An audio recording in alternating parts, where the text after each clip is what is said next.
Welcome to the Eternon channel.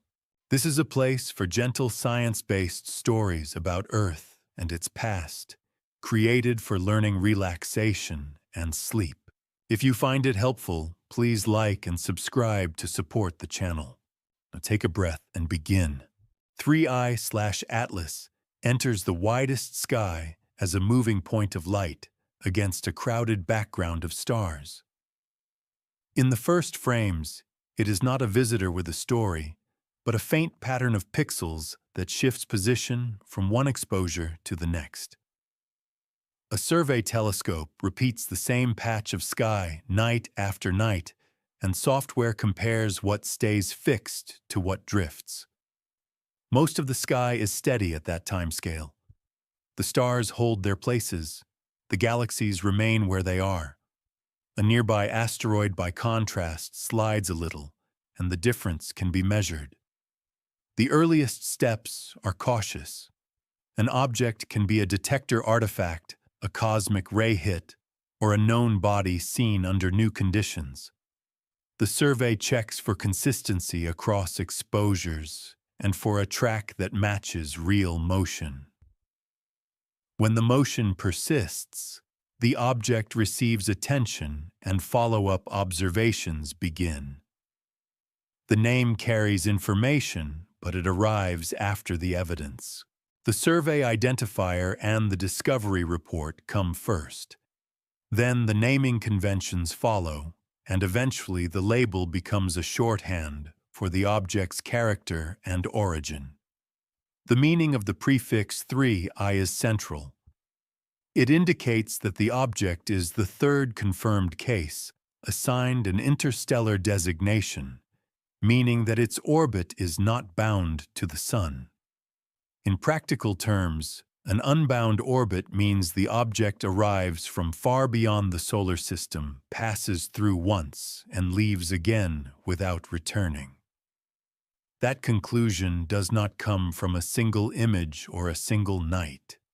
It comes from fitting positions measured at different times to the mathematics of orbital motion. In those equations, the key property is the object's specific orbital energy relative to the Sun. If that energy is negative, the orbit is bound, and the object is part of the solar system's long-term population. If that energy is positive, the orbit is hyperbolic, and the object is on a one-time passage. At the widest scale, gravity is the main sculptor.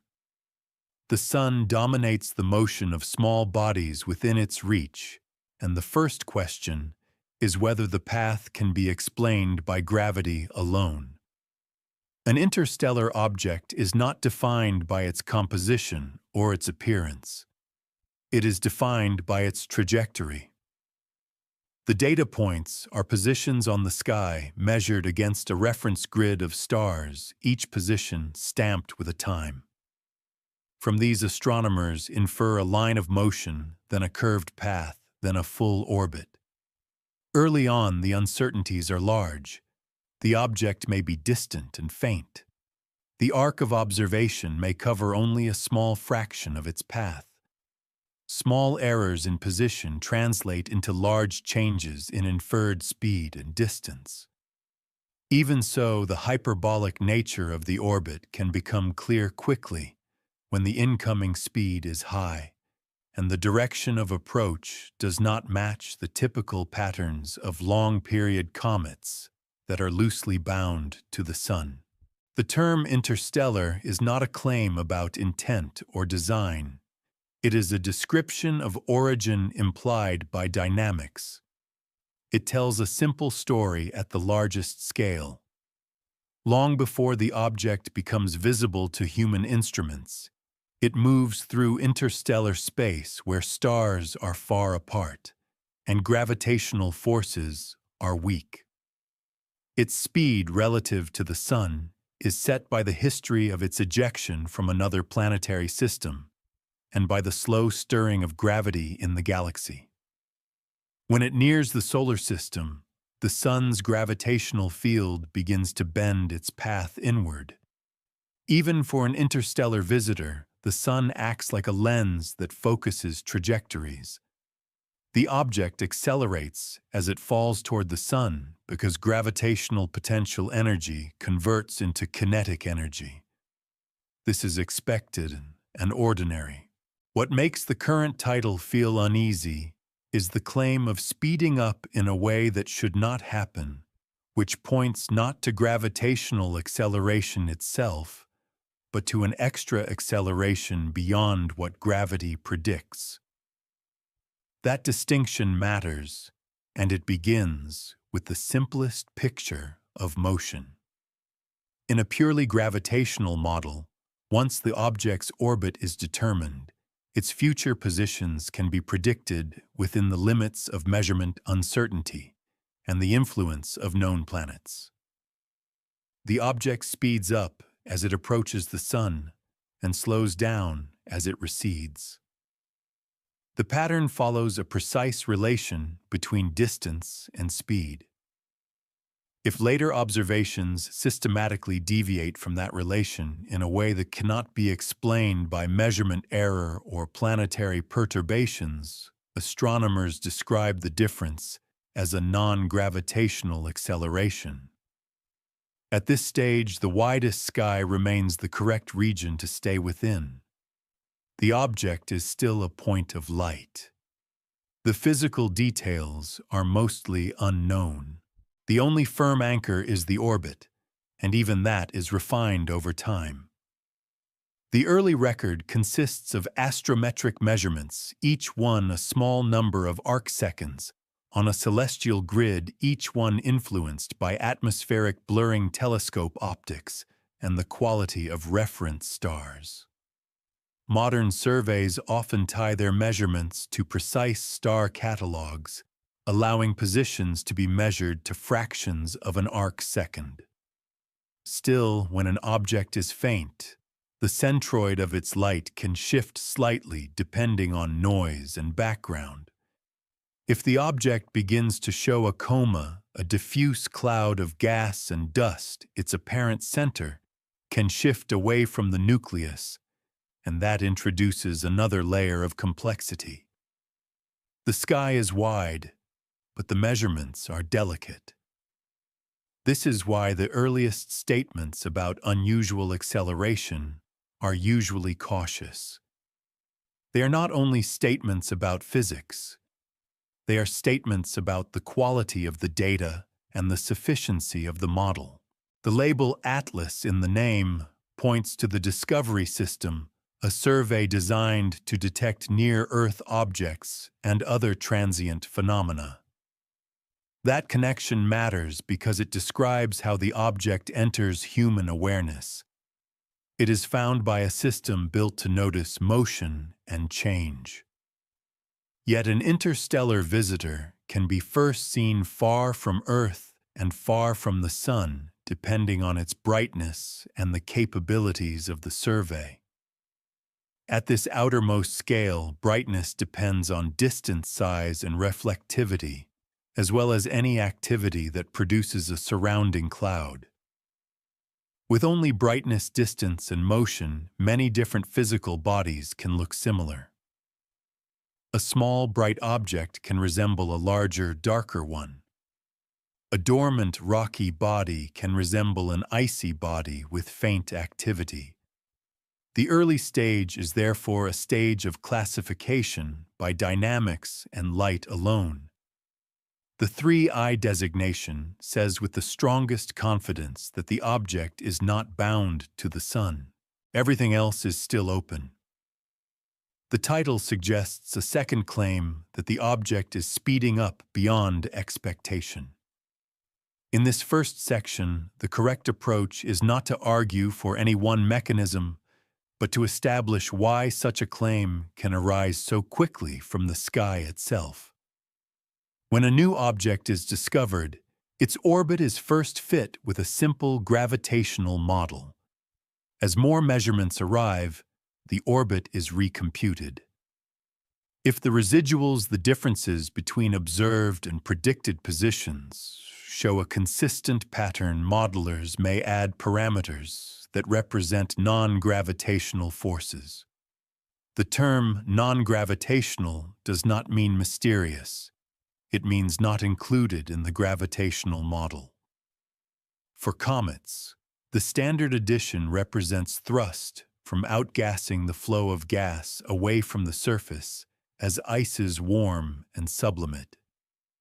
Even far from the sun, some volatile ices can sublimate, and a small jet can produce a measurable push over weeks and months. In the widest sky, the evidence for such a push is indirect. It is inferred from the changing fit to the positions. The sky does not show a force. It shows a track, and the track tells the story. If the object arrives on a hyperbolic trajectory and then begins to depart on a slightly different one than gravity alone would set a small extra acceleration can be implied. The caution is that early arcs can mimic such effects. A small bias in a few measurements or an unrecognized systematic error can look like a drift. The remedy is time and repetition, more nights, more instruments, longer arcs, and independent reduction of the data. Still, the wider point remains. The detection of a far visitor depends on noticing motion. The characterization of its motion depends on turning that motion into an orbit. And the first hints of anything that should not happen often arise not from dramatic images, but from tiny discrepancies in where the object is compared with where it ought to be. At the end of this first region, the object remains a visitor defined by trajectory and by the act of being found. It is a faint moving point under a vast sky, and the story is beginning in the only place it can begin, with measured positions, with gravity as the baseline, and with the careful separation of expected acceleration from any additional push that may later prove real or may dissolve as the data improves. 3i/Atlas moves from being a faint track on a survey image to being a managed target with a growing record of measurements. This region stays with discovery naming and the first wave of orbit building, because the sense of something unusual often forms here in the narrow space between too little data and the first confident model. When an object is found, the first task is to gather more positions as soon as possible. A moving body can be lost easily if it is faint, and the orbit is uncertain. Follow-up telescopes, sometimes automated and sometimes scheduled by human observers, point to the predicted location and attempt to recover the object on the next night. Each successful recovery extends the observation arc, which is the span of time covered by measurements. A longer arc tightens the orbit and reduces the range of possible future positions. The process is iterative. A preliminary orbit is computed from the earliest positions. That orbit predicts where the object should be. New positions arrive. The orbit is refit. The predictions improve. For a fast-moving object, the changes can be rapid, and the urgency remains until the orbit is stable enough that the object will not be lost in the background. The naming conventions reflect the stages. An initial survey tag may be replaced by a formal designation that encodes the time of discovery and the reporting sequence. Later, a prefix may be added that reflects the dynamical classification. In this case, the 3i designation is not decorative. It signals that the orbit solution indicates an interstellar origin. That decision is made through orbit determination, a procedure that takes time-stamped sky positions and solves for the best-fitting set of orbital elements. Those elements describe the size and shape of the trajectory and its orientation in space. For unbound objects, the key element is the eccentricity which is a measure of how stretched the orbit is. A bound ellipse has an eccentricity less than 1. A parabola has an eccentricity equal to 1. A hyperbola has an eccentricity greater than 1. In practice, early fits can yield eccentricities that drift as data improves. An object can appear slightly hyperbolic in the earliest fit because of measurement noise or because planetary perturbations have not been properly included.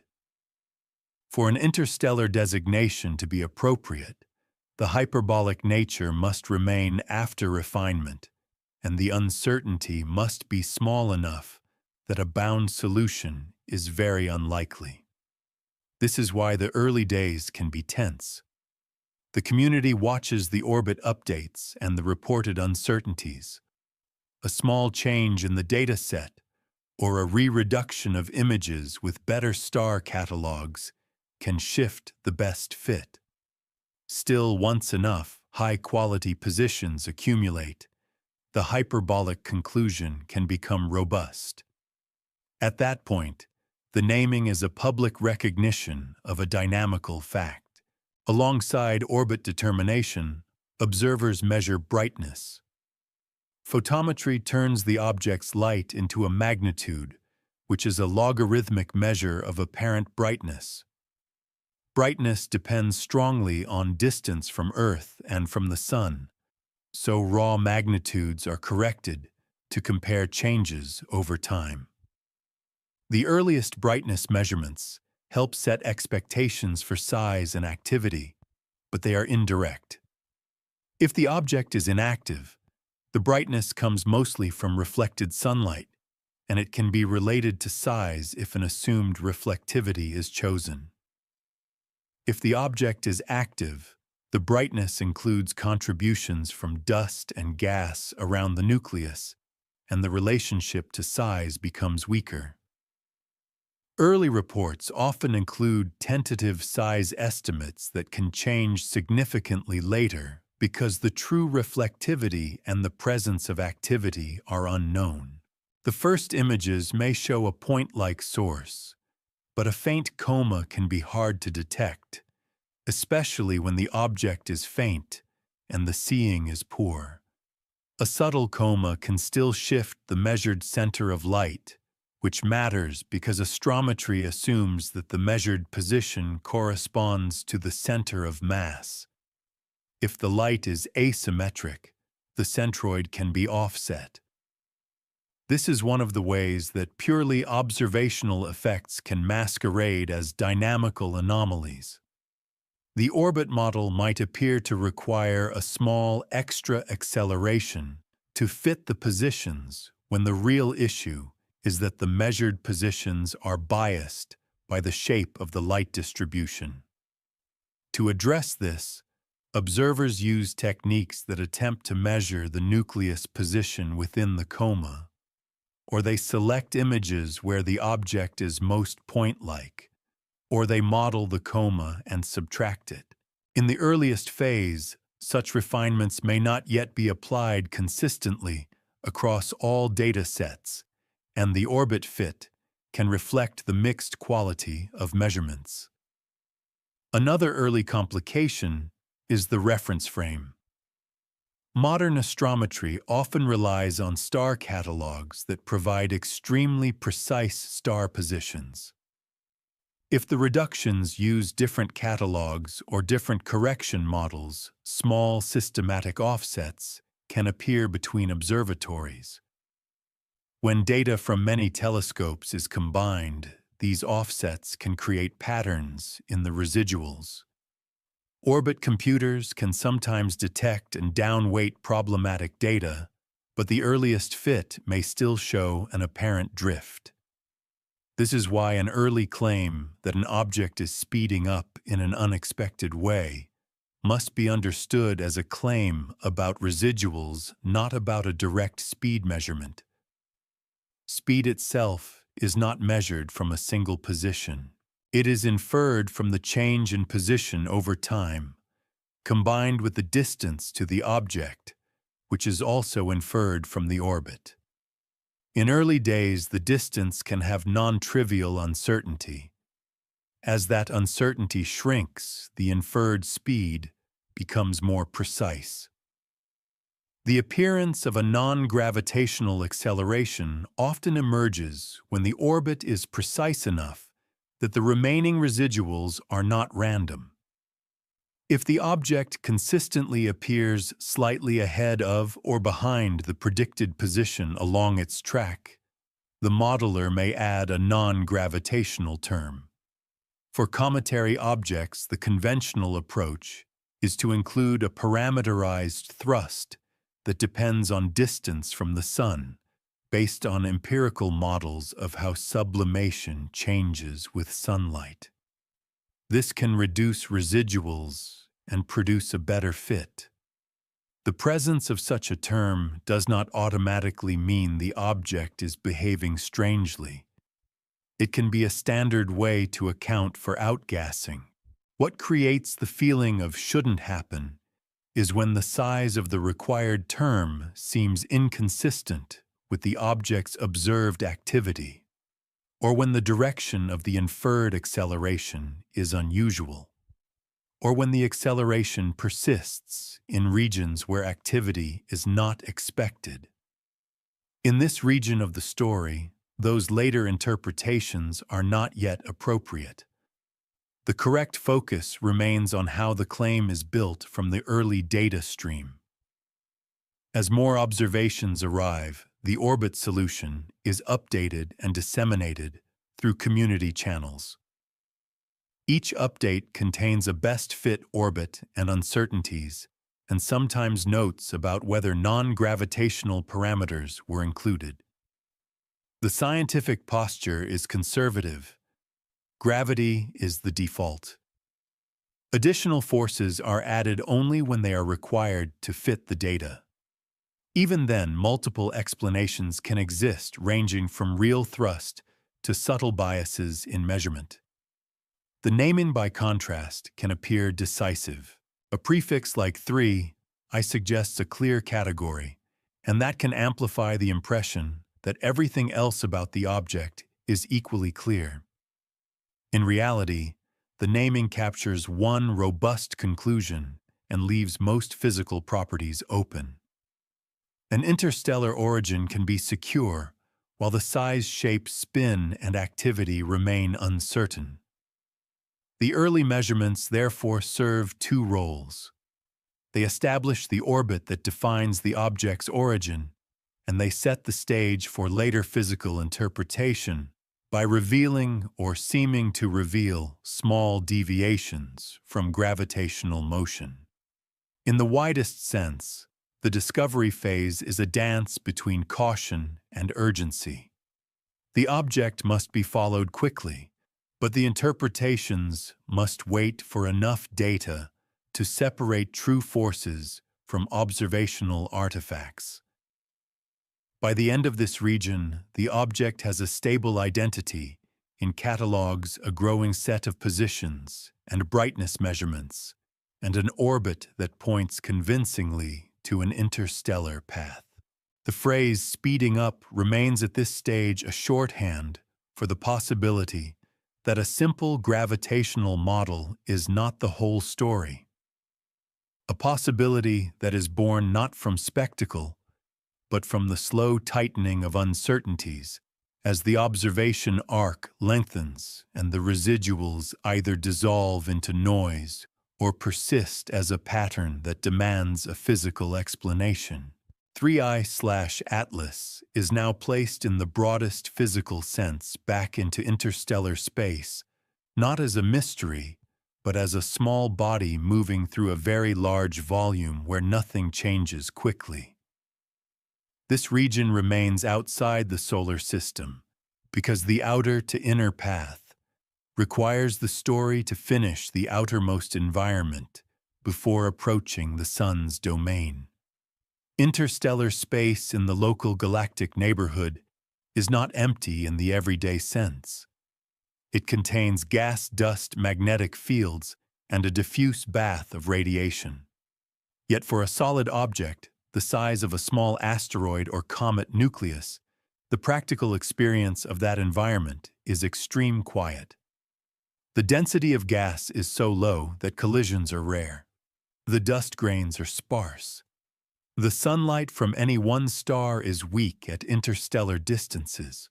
The object's temperature averaged over long times tends to settle near the equilibrium set by the background radiation field, and occasional starlight, often only a few tens of degrees above absolute zero, depending on the exact environment and surface properties. Chemical reactions proceed very slowly at such low temperatures, and volatiles can remain frozen for long periods if they are not exposed to strong heating. In that cold and darkness, the object carries a record of its origin, but it does not advertise it. Its most important property for later interpretation is its velocity relative to the Sun before the Sun begins to dominate its motion. That incoming velocity, often called the hyperbolic excess velocity, is the speed the object would have far from the Sun if solar gravity were removed. It can be inferred from the orbit solution once the object is observed inside the solar system, and it provides a clue about the object's dynamical history in the galaxy. In principle, the incoming direction and speed can be compared with the motions of nearby stars to look for possible source regions, but the uncertainties and the vast distances usually prevent identification of a specific home system. An interstellar object is more often a sample from a broad population than a messenger from a known star. The population itself is thought to be produced by planet formation. When planets form in disks around young stars, countless smaller bodies form as well. Many are incorporated into planets, but many remain as leftover planetesimals, icy and rocky building blocks. As giant planets grow and migrate, their gravity can scatter these smaller bodies. Some are thrown inward, some are captured into long-lived reservoirs, and some are ejected entirely, receiving a kick that exceeds the escape speed from the star. Over millions of years, a planetary system can eject vast numbers of objects. The galaxy then becomes filled with these wanderers, each one on its own path, around the galactic center, moving relative to other stars. A visitor like 3I/Atlas is therefore not expected to be unique in existence, only rare in detection. Detection requires that one of these bodies passes close enough to the Sun and Earth to become bright enough for instruments to see. The probability is small, but the time span of modern surveys and the wide coverage of the sky make discovery increasingly likely. In interstellar space, the object's motion is shaped primarily by gravity at galactic scales. The gravitational potential of the Milky Way sets the broad orbits of stars and free-floating bodies around the galactic center. Over shorter distances, the gravity of passing stars can slightly perturb paths, and over very long timescales, the cumulative effect of many weak encounters can alter velocities. For the object itself, there is no engine. Unless it is active in some unusual way, it coasts. The forces from interstellar gas drag are negligible for a compact body of this size. Radiation pressure from the diffuse background is also negligible. The object's rotation can evolve slowly, due to impacts with tiny grains or due to weak torques from uneven emission of thermal radiation. But in the deep cold, those effects are small. The most important point is that in interstellar space there is no reason to expect measurable changes in speed on human timescales. Any claim of speeding up, therefore, refers not to interstellar travel itself, but to the period after the object enters the solar system's gravitational and radiative environment. Still understanding the interstellar phase helps clarify what the object brings into the solar system. It brings an initial velocity vector, an orientation of spin, a surface that has been processed by cosmic rays and occasional impacts, and a thermal history dominated by cold storage. Cosmic rays, which are high-energy charged particles, can penetrate surface layers and alter chemistry over long times. They can break molecular bonds and produce new compounds, sometimes darkening and reddening surfaces. Over millions of years, an icy surface can develop a processed crust, a layer of more complex, less volatile material that can act as an insulating blanket. Such a crust can matter later when sunlight begins to warm the object because it can delay or suppress sublimation of underlying ice. That in turn can influence whether outgassing occurs and how strong it can be. Another interstellar influence is micrometeoroid bombardment. Even in sparse space, small grains can strike the surface at high speed, chipping it and gardening the upper layers. This can expose fresher material or compact the crust. The overall effect is uncertain and depends on the object's age and its path through the galaxy, but the general expectation is that surfaces are not pristine. They are aged by radiation and impacts. The object may also have experienced heating episodes before ejection, depending on its original system's architecture. It could have been scattered inward toward its star and then flung out, or it could have been ejected from a cold outer reservoir. Those different histories would affect what ices remain and how deeply they are buried. Volatile ices such as carbon monoxide or carbon dioxide sublimate at lower temperatures than water ice. If such ices are present near the surface, they can drive activity at larger distances from the sun than water ice would. If they are depleted or sealed under a crust, the object may remain quiet until it is much closer to the sun, or it may remain quiet throughout. Without direct compositional measurements, these are possibilities rather than conclusions, and they illustrate why the interstellar phase matters as a context rather than as a source of immediate observable effects. The incoming speed also interacts with detection. A faster object spends less time near the sun and Earth, reducing the window for observation. A slower object spends more time in the inner region, allowing more data. The orbit geometry also determines how close it comes to Earth, which affects both brightness and astrometric precision. But these are still outer region considerations, because they are about approach from the far field, rather than about close passage. At this stage, the object is best thought of as a cold traveler, whose defining feature is its unbound orbit.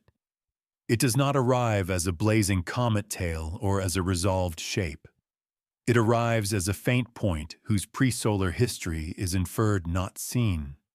The physical story of acceleration beyond gravity cannot be told yet, because it depends on forces that become important only when sunlight strengthens and when the object begins to interact with the solar system environment in a measurable way. For now, the important conclusion is calm and simple. In interstellar space, the object coasts. It is delivered to the solar system by the slow statistical processes of planet formation and ejection that operate across the galaxy. It carries a surface shaped by long exposure to cold radiation and rare impacts. It enters the sun's reach with an incoming speed and direction that can be measured once observations begin. And it sets the stage for a later question that'll only become meaningful as the object moves inward into brighter sunlight and stronger gravitational gradients, where small forces that are negligible in the interstellar dark can become detectable as a persistent drift against the predictions of a purely gravitational orbit. 3I/Atlas now crosses the boundary from interstellar quiet into the outer domain of the solar system, where the Sun is no longer just one star among many, but the dominant source of gravity and light. This region stays outside the familiar inner planets. It remains in the cold, sparse outskirts, where sunlight is weak, where temperatures remain low, and where the normal expectations for activity and acceleration are constrained by physics and by what has been observed for comets and distant small bodies. The outer solar system is not a sharp border. It is a gradual change in conditions with distance. The Sun's gravitational influence extends far, but its light falls off with the square of distance, so illumination and heating drop rapidly. At many tens of astronomical units from the Sun's sunlight is only a small fraction of what it is near Earth. A dark surface in that region can remain extremely cold, and the thermal response of a body depends on its rotation, its surface conductivity, and whether it has insulating layers. In this dim environment, the typical water ice that drives most comet activity closer to the Sun is largely inert at the surface, because water ice sublimation is strongly temperature-dependent and requires higher temperatures than are common in the far outskirts. Yet the outer domain does not guarantee inactivity. Some ices sublimate at much lower temperatures. Carbon monoxide and carbon dioxide, for example, can drive gas release farther from the Sun than water can. Nitrogen ice can also be volatile under cold conditions, though its presence and accessibility vary widely among bodies. If such volatiles are present near the surface and not sealed by a thick crust, a faint outflow can occur even at large distances, producing a coma that may be too subtle to detect easily, but still capable of exerting a tiny thrust over long periods. This is the first place where the idea of an extra acceleration begins to have a physically ordinary footing, even before the object approaches the brighter inner regions. The key is that forces can be small and still matter when they act steadily. In the outer solar system, the object's motion is dominated by the Sun's gravity. As it approaches, it accelerates. This is expected and easily predicted. The gravitational acceleration increases as distance decreases. If the object's trajectory is hyperbolic, the path is a fly-through. It falls in swings around the Sun and exits. The speed rises on approach and falls on departure following a specific relationship dictated by the orbit. In addition to the Sun, the giant planets can perturb the path. Jupiter, Saturn, Uranus, and Neptune are massive enough that their gravity can measurably alter trajectories of passing objects, especially if the encounter is close. Even a distant encounter can introduce subtle changes in the orbit solution when high precision is required. In orbit fitting, these planetary perturbations are included, but early uncertainties in the object's position and distance can make it hard to separate small planetary effects from other small forces. Still, planetary gravity is part of the standard model, and it does not count as unexpected acceleration. When the title suggests that the object is speeding up in a way that should not happen, the implication is that after accounting for solar and planetary gravity, a residual remains. In this outer region, the plausible sources of such a residual are limited. The pressure of sunlight, which is the force from photons striking and reflecting from the object, is very weak at large distances because the sunlight is weak. For a typical compact body with a size of hundreds of meters or kilometers, radiation pressure is usually negligible compared with gravity, especially far out. It becomes more relevant for very small, low-mass objects with large area relative to mass. Even then, its effect in the outer domain is modest. Gas drag from the solar wind, the stream of charged particles flowing outward from the sun, is also present, but the density is low, and the coupling to a solid body is weak unless there is extended atmosphere or coma. That again points back to outgassing as the main mechanism for any non-gravitational push in the outer solar system. Outgassing does not require dramatic jets visible in small telescopes. A gentle release of gas from one region of the surface can produce a net thrust if it is directional and if it does not cancel out over a rotation. The thrust depends on the mass loss rate and the speed at which gas leaves the surface. It also depends on the body's mass. A small mass loss can produce a significant acceleration for a small body and a negligible acceleration for a large one. This scaling matters because early size estimates for a distant faint object can be uncertain by large factors. If the object is smaller than initially assumed, a given outgassing rate would produce a larger acceleration. If it is larger, the same outgassing would produce less. The outer region therefore carries a kind of ambiguity that can make early acceleration claims hard to interpret. The observed brightness might be partly due to a dust coma, which would make the nucleus smaller than the brightness suggests, which would make any thrust more effective. Or the brightness might be dominated by a bare nucleus, implying a larger body and a lower acceleration per unit mass loss. Observations at large distances are often photon-starved, meaning there are few photons collected, leading to noisy measurements. This noise affects both photometry and astrometry. It also affects the detection of coma.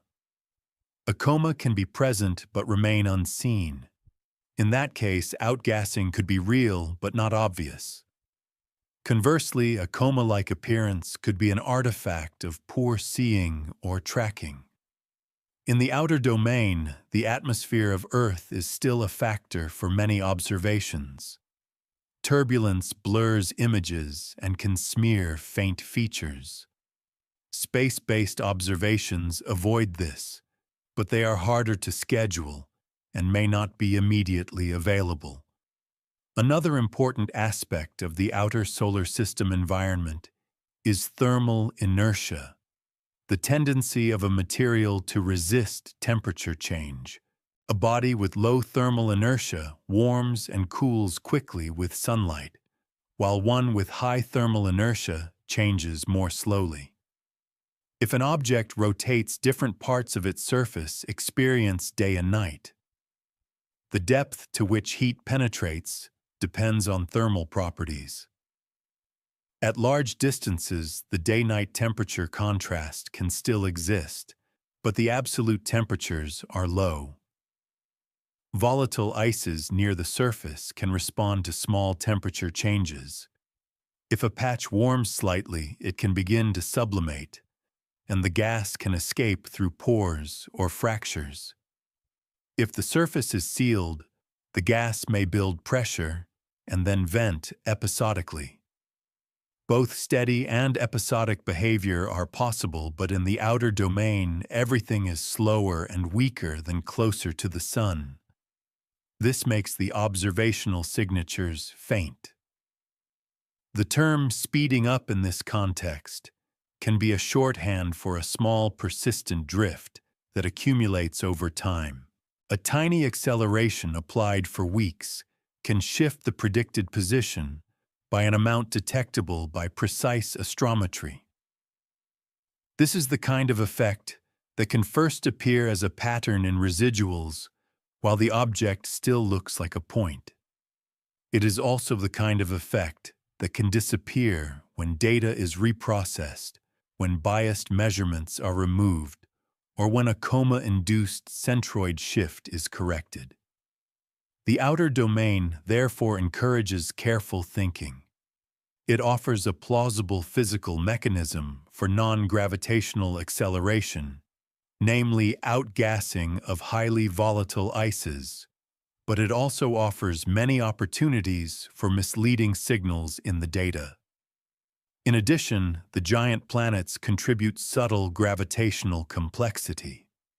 If the object's path takes it through regions where Jupiter's influence becomes significant, small differences in the assumed orbit can lead to different predictions of future motion, and orbit fits can be sensitive to which data points are included.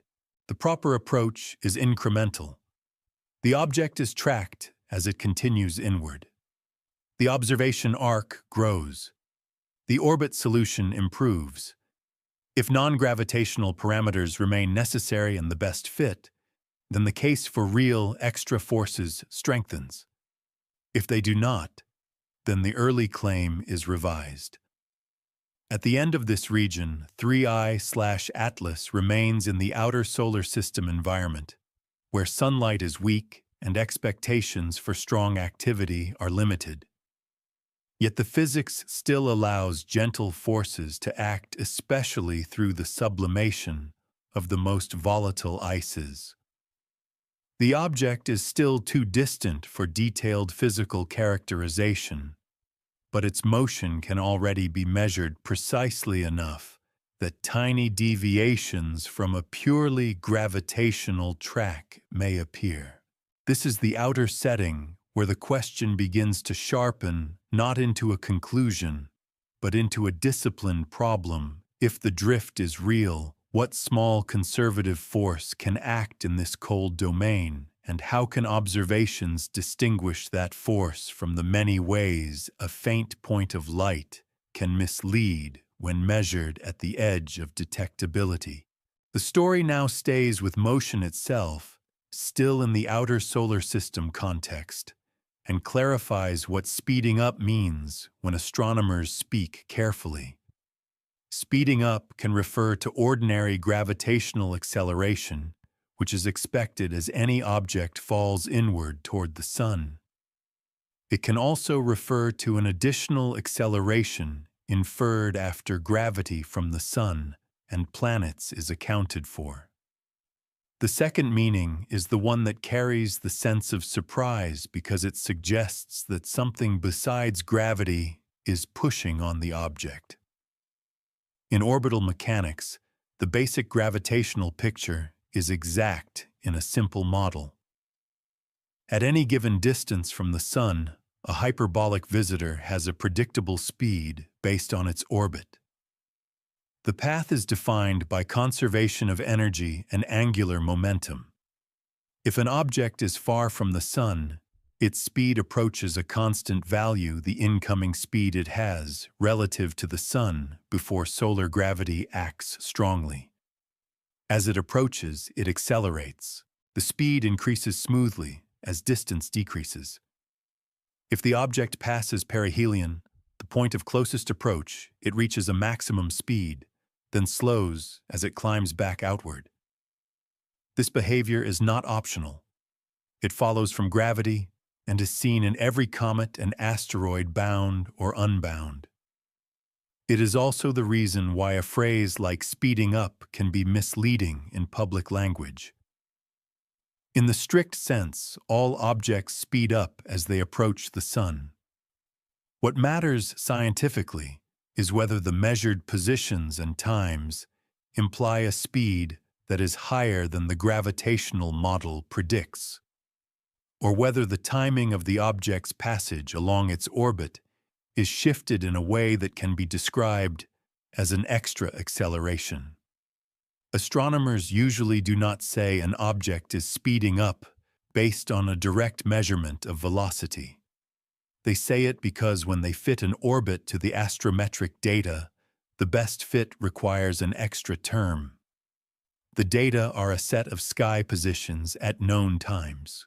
Each position is a direction on the sky, and the orbit fitting problem is to find the trajectory that best passes through those directions when projected from Earth's moving viewpoint.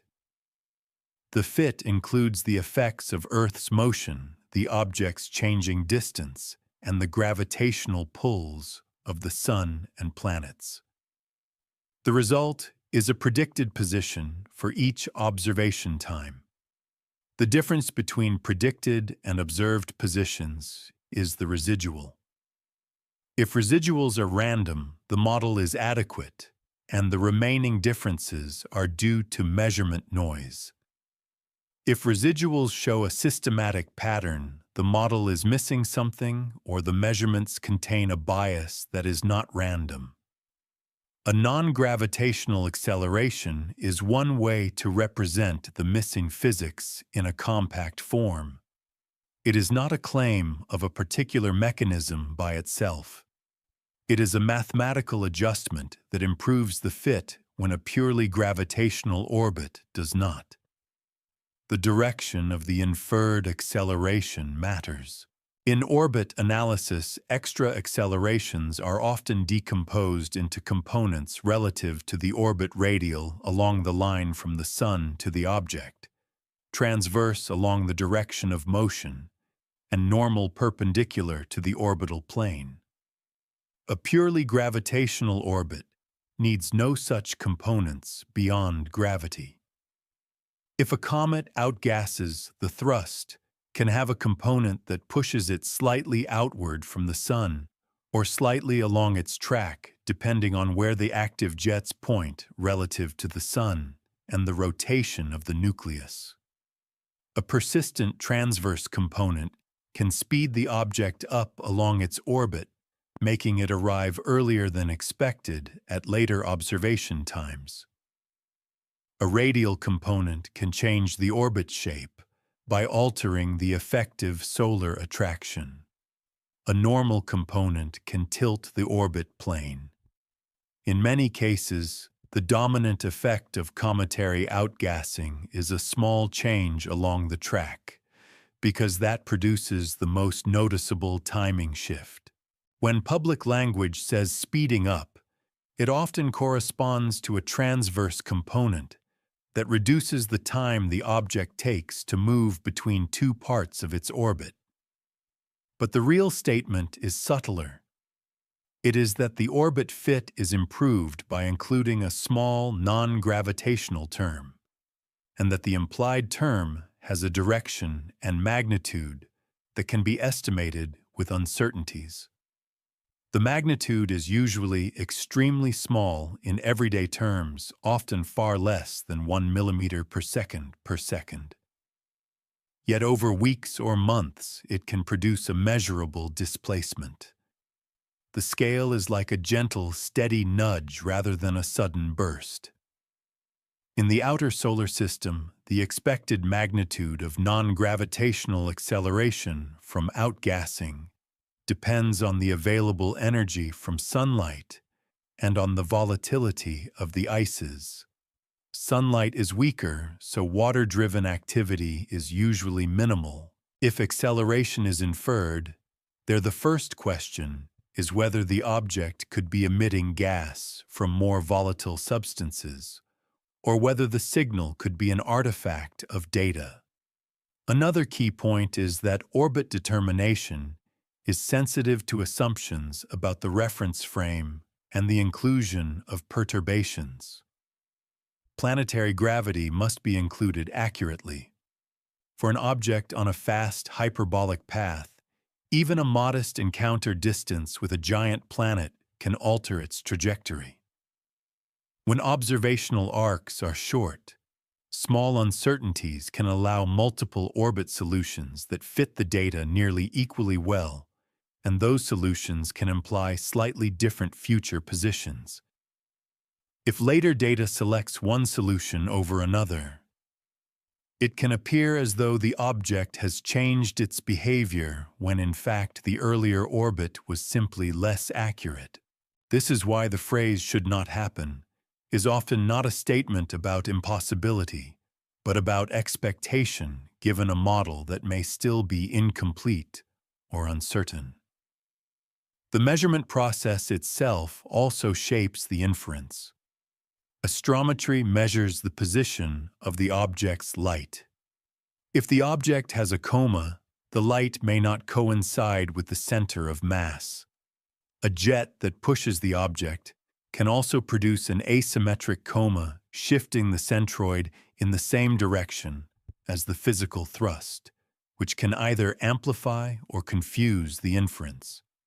In such cases, the residuals may reflect a mixture of real dynamical acceleration and observational centroid bias. The solution is to use the best images to measure the nucleus position as accurately as possible, and to compare data from different telescopes and methods. When the signal is robust, it appears across independent data sets and persists as the observation arc grows. If it is not robust, it tends to shrink or change sign as the data improves. Another subtlety is the difference between instantaneous acceleration and an effective acceleration parameter in an orbit model. Outgassing can vary with time. It can turn on as the object warms, modulate with rotation, and change as new areas are exposed. The simple parameterized models used in orbit fitting often assume a smooth dependence on distance from the Sun, which is an approximation. If the true behavior is more complex, the fitted parameter represents an average effect over the observation arc. This means that an acceleration estimate early in the object's approach may not predict the acceleration later. The term speeding up can therefore refer to a time interval during which the object appears to have an extra along-track push, not to a constant property of the object. In the title, the statement is framed as a contradiction. In the scientific framing, it is a hypothesis embedded in residuals. The object appears to deviate from a gravitational path in a way that suggests an additional force. The contradiction arises only if no plausible force exists at that distance given the object's observed properties. But at this stage of the outer domain, the observed properties are limited. Size is uncertain. Activity may be below detection. Rotation state is unknown. Composition is unknown. In that uncertainty, the conservative approach is to treat the inferred non-gravitational acceleration as a provisional description of the data, and to focus on what kinds of forces can plausibly produce a transverse or radial component without contradicting the limited photometric and imaging constraints. This section ends with a clean distinction. Gravitational speeding up is expected and is the baseline. Non-gravitational speeding up is inferred only through careful modeling of positions and residuals, and it can be real or illusory depending on data quality and physical conditions. The outer solar system is a challenging place to make that inference, because signals are small and observations are hard. Yet it is also the place where the meaning of the claim can be made precise. It is not that the object violates physics. It is that the best description of its track may require more than gravity alone, and that the nature of that extra term will only become clearer as the observation arc lengthens and the object moves inward into regions where physical mechanisms either strengthen and reveal themselves or fade and leave the residuals as a memory of early uncertainty. The story remains at the level of measurement, because before any physical explanation can be trusted, the method of detection must be understood in plain terms. Astronomers do not feel an acceleration. They infer it from how the object's measured positions differ from the positions a model predicts.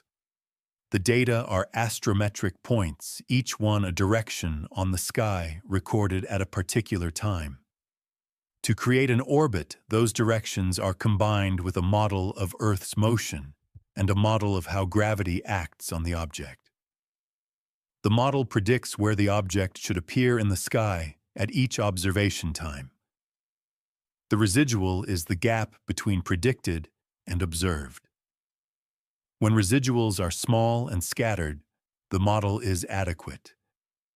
When residuals are patterned, something is missing or biased. The patterned residual can be interpreted as an additional acceleration, but the inference is only as strong as the chain from photons to coordinates. In a telescope image, the object's light is spread over pixels. The spread depends on optics and atmosphere. The object can be faint, so noise matters. To measure a position, software finds the centroid, the weighted center of the light distribution. If the object is a sharp point, the centroid approximates the true direction to the nucleus. If the object is extended with a coma, the centroid may be offset. The offset can be small, but even a small offset matters when the goal is precision. A fraction of an arc-second at the distance of a distant object corresponds to thousands of kilometers of projected displacement. Orbit fitting absorbs such displacement into orbital elements, or into a non-gravitational term, if the bias persists in a consistent direction. This is the first reason that early acceleration claims can be fragile. A coma that is barely detectable can still alter centroids. A tail that is too faint to see can still skew the light. A background star passing near the object's image can distort the centroid. Even the choice of aperture and background subtraction can shift the measured center. Professional pipelines work to reduce these effects, but at the edge of detection, they cannot remove them entirely. Another key step is the reference frame. Astrometry is relative. The object's position is measured against a grid of background stars. Those stars have known coordinates in a catalog. The telescope image is calibrated so that pixel positions map to sky coordinates. If the catalog has small errors, or if the calibration is imperfect due to optical distortion, the resulting object positions can contain systematic offsets. Modern catalogs reduce this problem dramatically, but differences remain among observatories and reduction methods. When data from many sources are combined, the orbit fit must reconcile them. A few biased points can pull the solution. Over time, as more points are added, the solution stabilizes, and the influence of outliers diminishes. Orbit computers often apply weighting schemes, giving lower weight to measurements with larger uncertainties or known biases. They also reject outliers. Yet the early orbit is necessarily based on fewer points, so it is more sensitive. The detection of non-gravitational acceleration depends on having enough precision and enough time span that the pattern cannot be explained by chance. A single night of data cannot reveal it. The pattern emerges when the object is consistently ahead or behind the predicted location along its track over many nights. In orbital terms, this often appears as an along-track residual. If the object arrives slightly earlier than predicted at later times, the model must adjust. The adjustment can be a small change to the orbital elements, which alters the entire trajectory, or it can be an added acceleration term that changes the timing without requiring a large change in shape. The choice depends on which approach produces the best fit across the full data set. For comets, it is common to include a non-gravitational term because outgassing is common and because it can produce precisely this kind of timing shift. For a newly discovered object that is not yet clearly cometary, adding such a term is a cautious step, not a sensational one. It is the mathematical representation of a small force that is plausible even if not yet observed directly. The way the term is implemented matters. Many orbit solutions use standard functional forms that approximate how outgassing depends on distance from the Sun. The idea is that gas production rises as the object warms, peaks, and then declines. The functional form is based historically on water-ice sublimation, but it can be adapted. The fit yields coefficients for radial transverse and normal components. The coefficients have uncertainties. If the coefficients are statistically consistent with zero, there is no strong evidence of non-gravitational acceleration. If they are significantly different from zero and stable as new data arrives, the evidence strengthens. Stability is important. A coefficient that changes wildly with each new batch of observations is likely reflecting model uncertainty or data issues. A coefficient that converges is more likely real. Astronomers also look for consistency with physical indicators.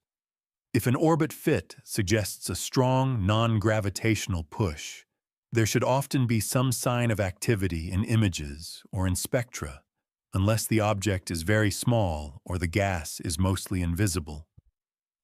But in the outer solar system, gas can be difficult to detect. Some molecules emit weakly. Dust production can be low. The coma can be compact and faint. So the absence of obvious activity does not immediately falsify the acceleration inference. It merely raises the bar for caution and motivates targeted observations. Another observational detail is the need for distance information. Sky positions alone over a short arc can fit multiple distance solutions. The orbit fit resolves distance through the curvature of the track and through parallax as Earth moves. But early on, when the arc is short distance, can remain uncertain.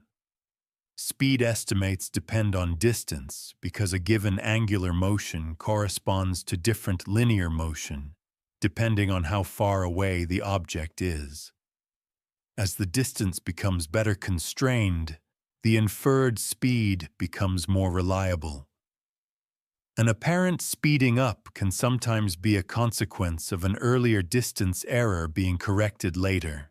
When the model adjusts the distance, it adjusts the timing along the orbit, and the language of speeding up can appear in casual summaries, even though the object has not changed. Only the model has. This is why the phrase "should not happen" must be tied back to the rigor of the fit. Another contributor is planetary perturbations. If the object passes through regions where giant planets contribute significant gravitational effects, the orbit model must include them accurately. Even if the object is far from a planet, the cumulative perturbation can matter. In some situations, a small mismatch in planetary ephemerides or in the handling of perturbations can produce residual patterns. Modern ephemerides are highly accurate, so this is rarely a dominant source, but it remains part of the careful accounting. More important is that the object's own orbit uncertainty can make the predicted geometry of future planetary encounters uncertain. As the orbit refines the predicted encounter, distance shifts, and with it, the predicted gravitational perturbation. This can again look like a change in behavior when it is actually a refinement of the model.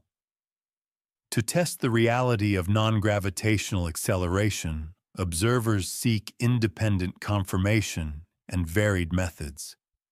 They use different telescopes, different reduction pipelines, and different star catalogs.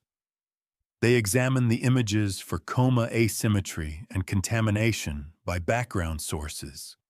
They look for light curves, changes in brightness that might indicate rotation or activity. They attempt spectroscopy, searching for emission lines from gas species. They may use infrared observations to estimate thermal emission and constrain size. Each method adds a constraint that can support or weaken the need for a non-gravitational term. In this region, the most important idea is that the claim of acceleration is not a simple report of speed. It is a statistical statement about residuals after modeling. It is therefore susceptible to subtle biases, but it is also capable of becoming robust when the data set grows and the pattern persists across independent measurements. The discipline is to let the residuals speak, to watch whether the fitted non-gravitational coefficients converge, and to tie any dynamical inference to physical plausibility without leaping ahead of what the observations can actually support. By the end of this section, the foundation is set. If 3I/Atlas truly shows an extra push, that push will be detectable as a stable pattern in residuals that remains after careful treatment of centroid shifts, reference frame systematics, distance refinement, and gravitational perturbations. Only then does it become meaningful to ask which physical mechanism supplies the force. The story now stays with the first conservative physical explanation for an inferred non-gravitational acceleration, still before moving inward to stronger sunlight. That explanation is outgassing, the release of gas from volatile material that changes directly from solid to gas when warmed. This process is called sublimation. A comet is not defined by being made of ice alone. It is defined by having volatiles that can sublimate under solar heating, producing an atmosphere like coma and often a tail. The gas carries momentum. When it streams away from the surface, it exerts an equal and opposite reaction force on the nucleus. Over time, that reaction force can alter the orbit slightly. In everyday terms, it is like a natural thruster. In astronomical terms, it is usually the dominant source of non-gravitational acceleration for active comets. The strength and direction of the thrust depend on where the gas is released and how it varies with time. If the entire surface released gas uniformly in all directions, the forces would cancel. In reality, surfaces are patchy. Some regions are active and others are inert. Sunlight strikes unevenly because the object rotates and because its axis is tilted. The heating is therefore not symmetric, and the outflow can be directional. Even a small asymmetry can produce a measurable net force.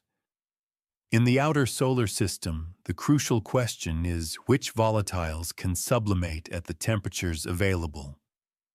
Water ice is the most familiar driver of comet activity near the inner planets, but it requires higher temperatures than are typical far out. At large distances, more volatile ices become important. Carbon monoxide can sublimate at very low temperatures, and carbon dioxide can also sublimate at temperatures lower than water. If these ices are present near the surface, they can drive activity far from the sun. Observations of some long-period comets show activity at large distances consistent with such volatiles. Yet the presence of these ices is not guaranteed. An interstellar object could have formed in a cold region rich in volatiles. or it could have been processed and depleted. It could have been warmed in its home system and lost its most volatile ices before ejection. It could have a surface crust that prevents gas from escaping easily. The outer domain therefore allows outgassing as a mechanism, but it does not ensure it. To connect outgassing to an inferred acceleration, it helps to consider scales. The acceleration produced by outgassing depends on the thrust divided by mass. Thrust depends on the mass loss rate of gas multiplied by the gas outflow speed. Mass depends on size and density. If the object is small, even a modest mass loss can produce a detectable acceleration. If the object is large, the same mass loss produces a smaller acceleration. This is why early size estimates matter.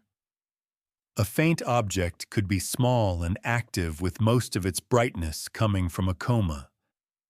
Or it could be larger and inactive with brightness coming from reflection. The same observed magnitude can correspond to different physical cases. Outgassing also leaves traces. Gas can fluoresce in sunlight, producing emission features at specific wavelengths. Dust lifted by gas can scatter sunlight, creating a coma and tail. The distribution of dust can reveal jet activity and the direction of outflow. However, these signatures can be faint, especially at large distances. If the outgassing rate is low, the gas may be hard to detect against the sky background. Dust production may be minimal if the surface is cohesive, or if there is little loose dust to lift. In some cases, gas can escape without much dust, producing a weakly visible coma. In other cases, dust can dominate the brightness. The relationship between outgassing and visible activity is therefore not simple. It is possible for an object to experience enough outgassing to produce a measurable dynamical effect while still appearing nearly stellar in modest telescopes. The direction of the inferred acceleration can also hint at outgassing. If the acceleration is roughly away from the Sun, it could be consistent with day-side sublimation, producing a recoil.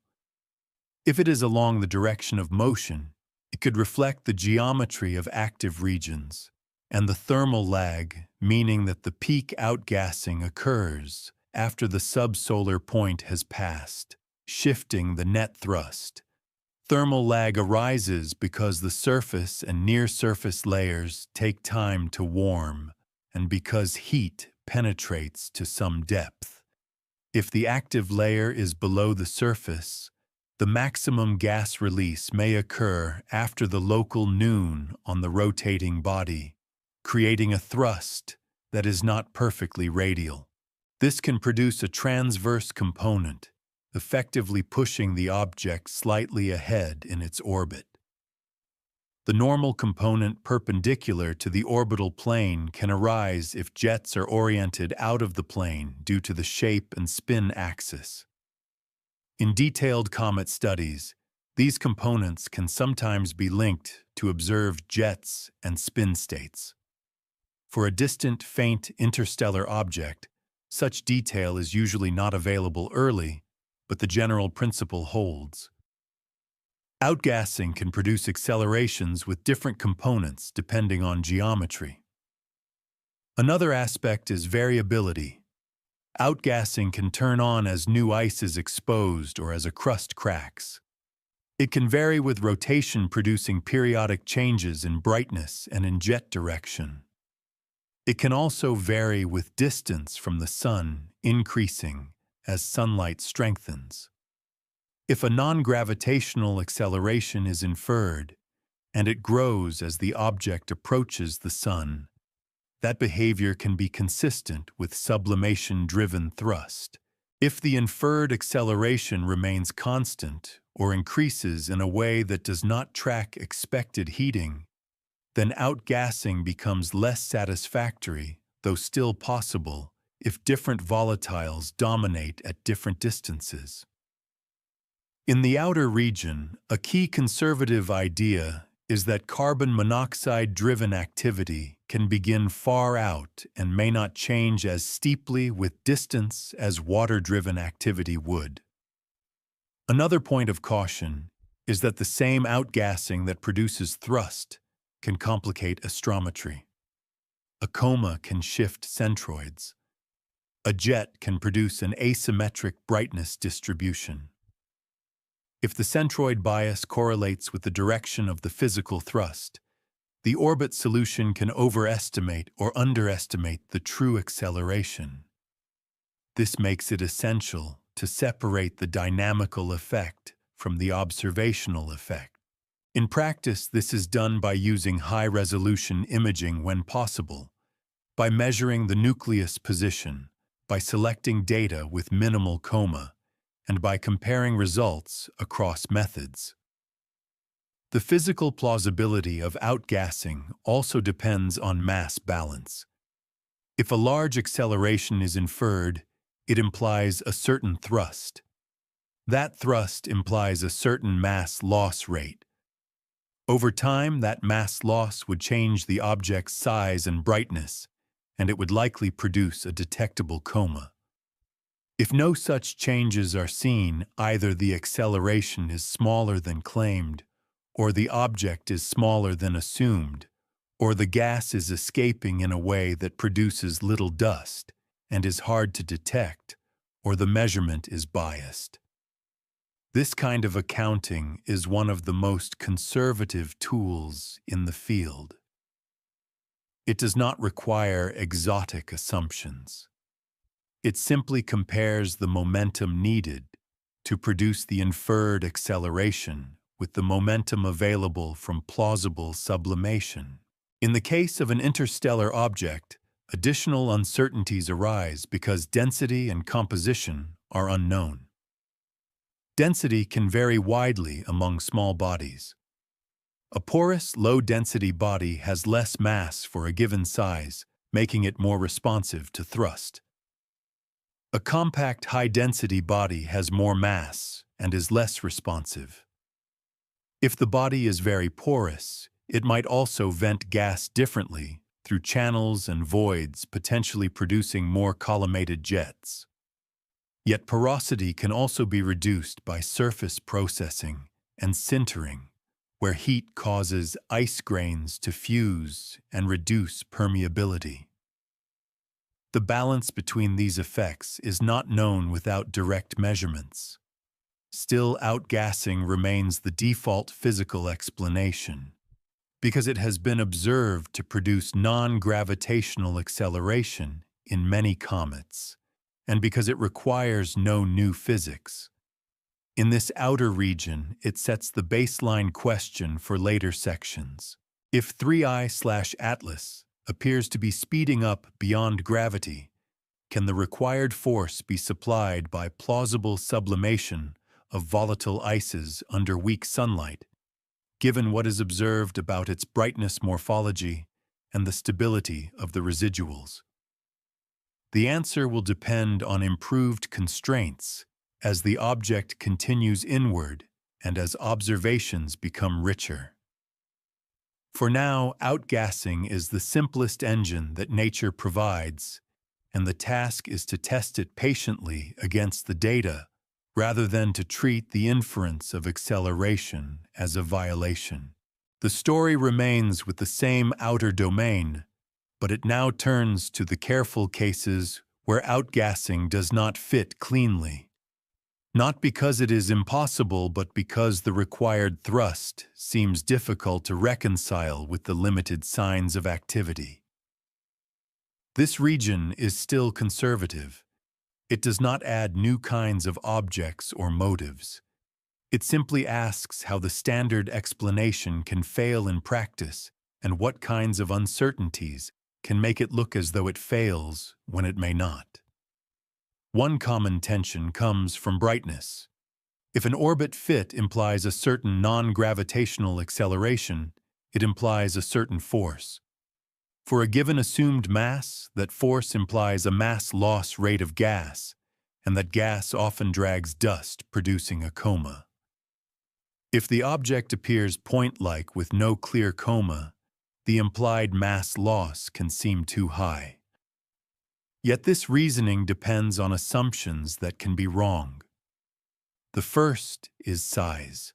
If the object is smaller than assumed, the same force requires less mass loss, because less thrust is needed to achieve the same acceleration, since the mass is smaller. Early size estimates are often based on brightness and an assumed reflectivity. If the reflectivity is higher than assumed, the object is smaller. If the reflectivity is lower, the object is larger. Without an independent size measurement, the mass can vary by orders of magnitude. The second assumption is density. A porous body can have a low density, reducing mass for a given size. That again increases responsiveness to thrust. The third assumption is that dust must be present. Some outgassing can occur with little dust if the surface is cohesive or if dust has been depleted. Gas can escape through pores without lifting grains. In such a case, a dynamical effect could occur with minimal visible coma. The fourth assumption is detectability. A coma can exist, but be too faint to see in early images, especially when the object is distant and the sky background is high. A very compact coma can be hidden within the seeing disk, making the object appear stellar, even though it is slightly extended. These uncertainties mean that the absence of obvious activity is not decisive. Still, there are cases where the required acceleration appears too large, even after generous assumptions. In those cases, the mismatch becomes a prompt for more careful observation and modeling. Another tension arises from gas species. The standard non-gravitational models used in orbit fitting are often based on water-ice sublimation, because that has historically been the dominant driver for comets observed near the Sun. In the outer solar system, however, water may be inactive and other volatiles may dominate. If the model assumes the wrong distance dependence, it can misestimate the acceleration at a given distance. The fitted coefficient may then appear unusually large to compensate. A better model using the appropriate volatile could yield a more physically reasonable result. But determining which volatile dominates requires spectroscopy, or at least indirect indicators which may not be available early. This is another way the standard explanation can appear to fail when the model is simply mismatched to the physical regime. A third tension concerns direction. Outgassing thrust depends on where activity occurs. In many comets, activity is strongest on the sunlit side, producing a recoil roughly away from the Sun. Yet if the inferred acceleration is mostly along the direction of motion, or has a significant component out of the orbital plane, it can still be consistent with outgassing, but it requires a particular geometry. The nucleus must have active regions positioned such that the net thrust aligns that way after averaging over rotation. If the object rotates rapidly and has multiple active regions, the net effect can be more symmetric, reducing non-gravitational acceleration. If it rotates slowly, or is in a complex rotation state, the thrust can be more directional. Without knowledge of rotation, direction-based arguments remain tentative. However, if an acceleration direction seems to remain fixed in inertial space rather than relative to the Sun, that would be harder to reconcile with solar-driven sublimation. Whether such a situation truly occurs depends on the details of the orbit fit and the coordinate system used to report it. In practice, most reported non-gravitational terms are given in orbit relative components, which already assume the force is tied to the orbit geometry and to the Sun object line. This again shows how the inference is intertwined with model choices. A fourth tension is time behavior. Outgassing is expected to vary with solar distance and with seasonal effects on the nucleus. If an inferred acceleration is constant over a long span or increases in a way that does not track heating, outgassing becomes less convincing. Yet constant behavior is not impossible. If the dominant volatile sublimates at very low temperatures, and if the surface conditions keep its sublimation rate relatively stable over the distance range observed, the thrust could remain roughly constant. Alternatively, if the thrust is episodic, the orbit fit over a limited arc might approximate it as constant. Only longer observation arcs can reveal whether the acceleration truly varies as expected. Another tension comes from the interplay between real thrust and observational centroid shifts. Suppose the object has a faint asymmetric coma. The centroid can shift in the direction of the tail, which generally points away from the Sun due to radiation pressure on dust. That shift can mimic a non-gravitational acceleration in the orbit fit. It can also distort the inferred direction. If the coma changes with viewing geometry, the centroid bias can change over time, producing residual patterns that look like a varying acceleration. In this case, adding a non-gravitational term can improve the fit without reflecting a real force. The cure is higher resolution imaging and careful measurement of the nucleus. It is also the comparison of astrometry from different wavelengths. Infrared observations can sometimes trace the nucleus more cleanly than visible light dominated by dust. Space-based observations can reduce atmospheric blurring. If the inferred acceleration changes when different data sets are used, that can indicate that observational effects are important. A related issue is the presence of background sources. When the object passes near a star or galaxy on the sky, its measured centroid can be pulled toward the background source. If this happens systematically over several measurements, it can create a pattern. Orbit fitting can often recognize and downweight contaminated measurements, but the contamination is not always obvious in quick-look reductions. As the orbit solution is refined, the community may reprocess data and remove contaminated points, and the apparent acceleration may diminish. This has occurred in other contexts and is a reason for patience. The phrase "should not happen" can therefore be interpreted in a disciplined way as a flag that the current combination of orbit residuals and visible activity seems inconsistent under the simplest assumptions. It is not a statement that outgassing cannot work. It is a statement that if outgassing is the cause, then either the object is small or low density, or the dominant volatile is highly active yet difficult to detect, or the activity is configured in a geometry that yields an unusually effective thrust, or the observations have subtle biases that must be corrected. Each possibility can be tested as the object brightens and as new instruments are brought to bear. In a conservative scientific culture, the goal is not to preserve surprise. It is to reduce uncertainty.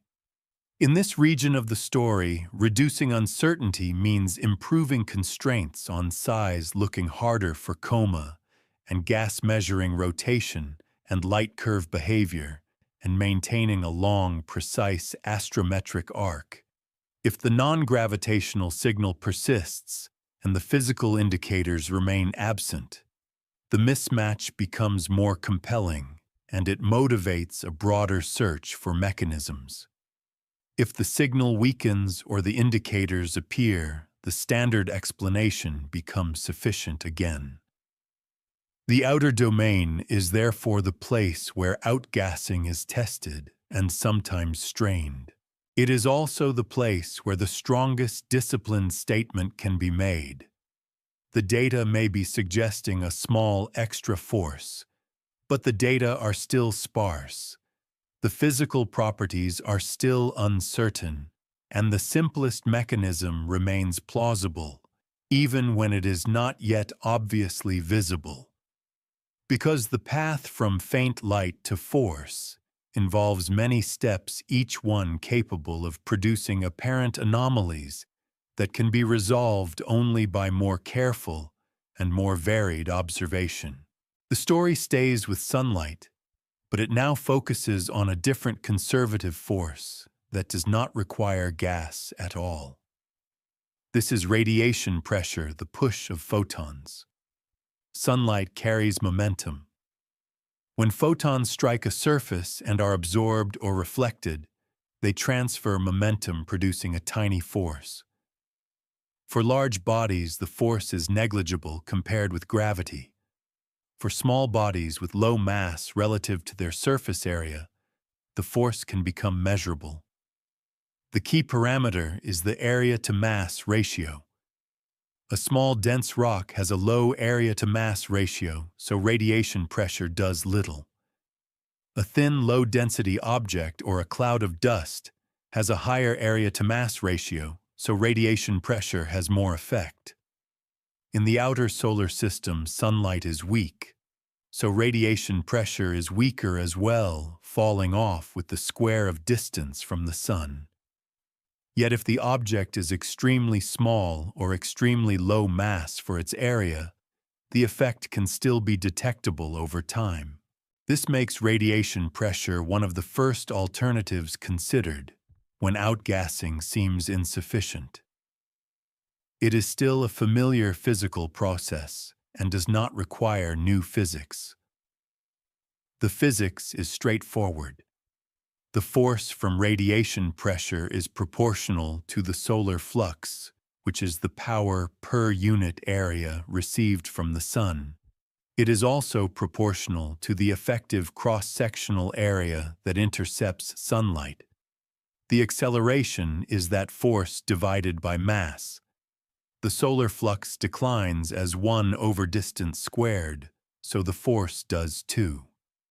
Therefore, if radiation pressure is responsible for an extra acceleration, the acceleration should increase as the object approaches the sun, scaling roughly, with 1 over distance squared, modified by how the object's orientation changes. Orientation matters because a flat surface presented broadside intercepts more light than the same surface presented edge-on. For an irregular body tumbling, the effective area changes with time. Over many rotations, an average can be defined. For a stable spin state, the average depends on spin axis and shape. If the object is elongated, the light curve may reveal that through periodic brightness changes. Those brightness changes can also indicate how the cross-section varies, which is directly relevant to radiation pressure. In practice, if an orbit fit includes a parameter for radiation pressure, the inferred area-to-mass ratio can be estimated. From that ratio, constraints can be placed on size, density, and thickness if a shape is assumed. This is where physical interpretation can become sensitive. Many combinations of shape and density can yield the same ratio. Still, certain extremes can be ruled out. A kilometer-scale rocky body, for example, would have too much mass for its area for radiation pressure to matter appreciably. A small porous fragment or a thin sheet-like object could be more responsive. Yet even porous natural bodies have limits. Density cannot be arbitrarily low for a coherent object. A dust cloud can have a very high area-to-mass ratio, but it would disperse unless held together by gravity or other forces. In the context of a single tracked object, a dispersed cloud is less likely because the astrometry usually indicates a coherent source. Still, fragmentation and dust production can complicate the picture, and those processes can increase the effective area-to-mass ratio if the object becomes surrounded by dust that contributes to the cross-section. In that case, radiation pressure might act on the dust, and the dust might in turn affect the measured centroid, blending dynamical and observational effects again. Another important aspect is that radiation pressure acts almost purely radially away from the Sun.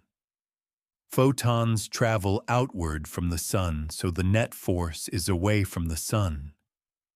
Therefore, radiation pressure produces an outward acceleration. In orbit component terms, it primarily contributes to the radial component.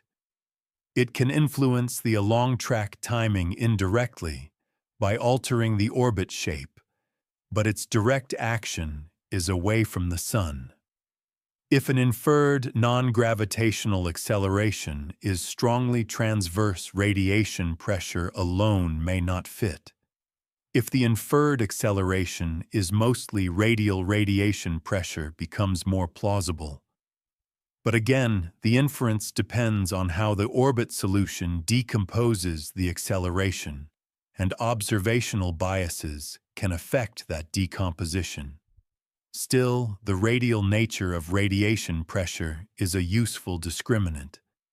In the outer domain, another conservative consideration is the size of the effect. At the distance of Earth, radiation pressure on a perfectly absorbing surface is a small fraction of the solar gravitational pull for typical asteroid sizes. As distance increases, both gravity and radiation pressure fall off with 1 over distance squared. Their ratio therefore remains roughly constant with distance. This means that if radiation pressure is significant relative to gravity at one distance, it remains similarly significant at another, assuming the object's properties do not change. The absolute acceleration decreases with distance, but the fraction of gravitational acceleration remains similar. This is an important nuance. Radiation pressure does not become relatively more important simply because the object is farther out. It remains a small fraction of gravity unless the area-to-mass ratio is unusually high. Therefore, if an object appears to have a relatively large non-gravitational acceleration far out, radiation pressure could in principle account for it only if the object's area-to-mass ratio is high. That tends to imply either a small size, a low density, or a thin structure. In natural contexts, a small porous fragment can have a higher ratio than a large compact body. The question then becomes whether the observed brightness is consistent with such a small body. If the object is small, it must be relatively reflective or relatively nearby to appear as bright as observed, or it must be surrounded by dust that enhances brightness. Each possibility can be tested with color measurements, phase function behavior, and thermal infrared data. Thermal infrared observations are particularly useful because they depend on the object's ability to emit heat and can constrain size more directly than reflected light alone. If the object's size can be constrained to be large, radiation pressure becomes negligible. If size is constrained to be small, radiation pressure becomes more plausible. Another way to test radiation pressure is through the time dependence of residuals. Because radiation pressure is tied to the Sun object line, its direction changes in a predictable way as the object moves. If the residual pattern matches that predictable geometry, it supports the interpretation. If the residual pattern does not, it weakens it. But to do this well requires a long observation arc and a well-characterized data set. It also requires separating radiation pressure from outgassing, because outgassing can also produce a radial component, and the two can be partially degenerate in orbit fitting, meaning that different combinations of parameters can fit the data similarly. This degeneracy can be broken by physical indicators.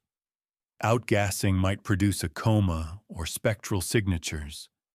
Radiation pressure alone would not.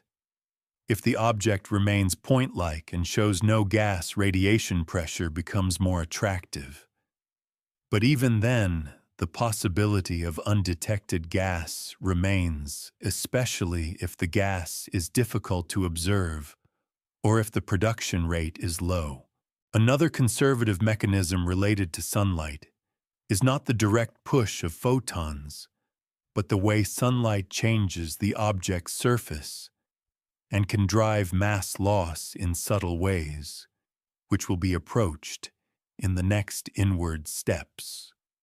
For now, the focus remains on radiation pressure as a clean, well-understood force. It is gentle, steady, and purely physical. It does not require any internal source of energy or any volatile inventory.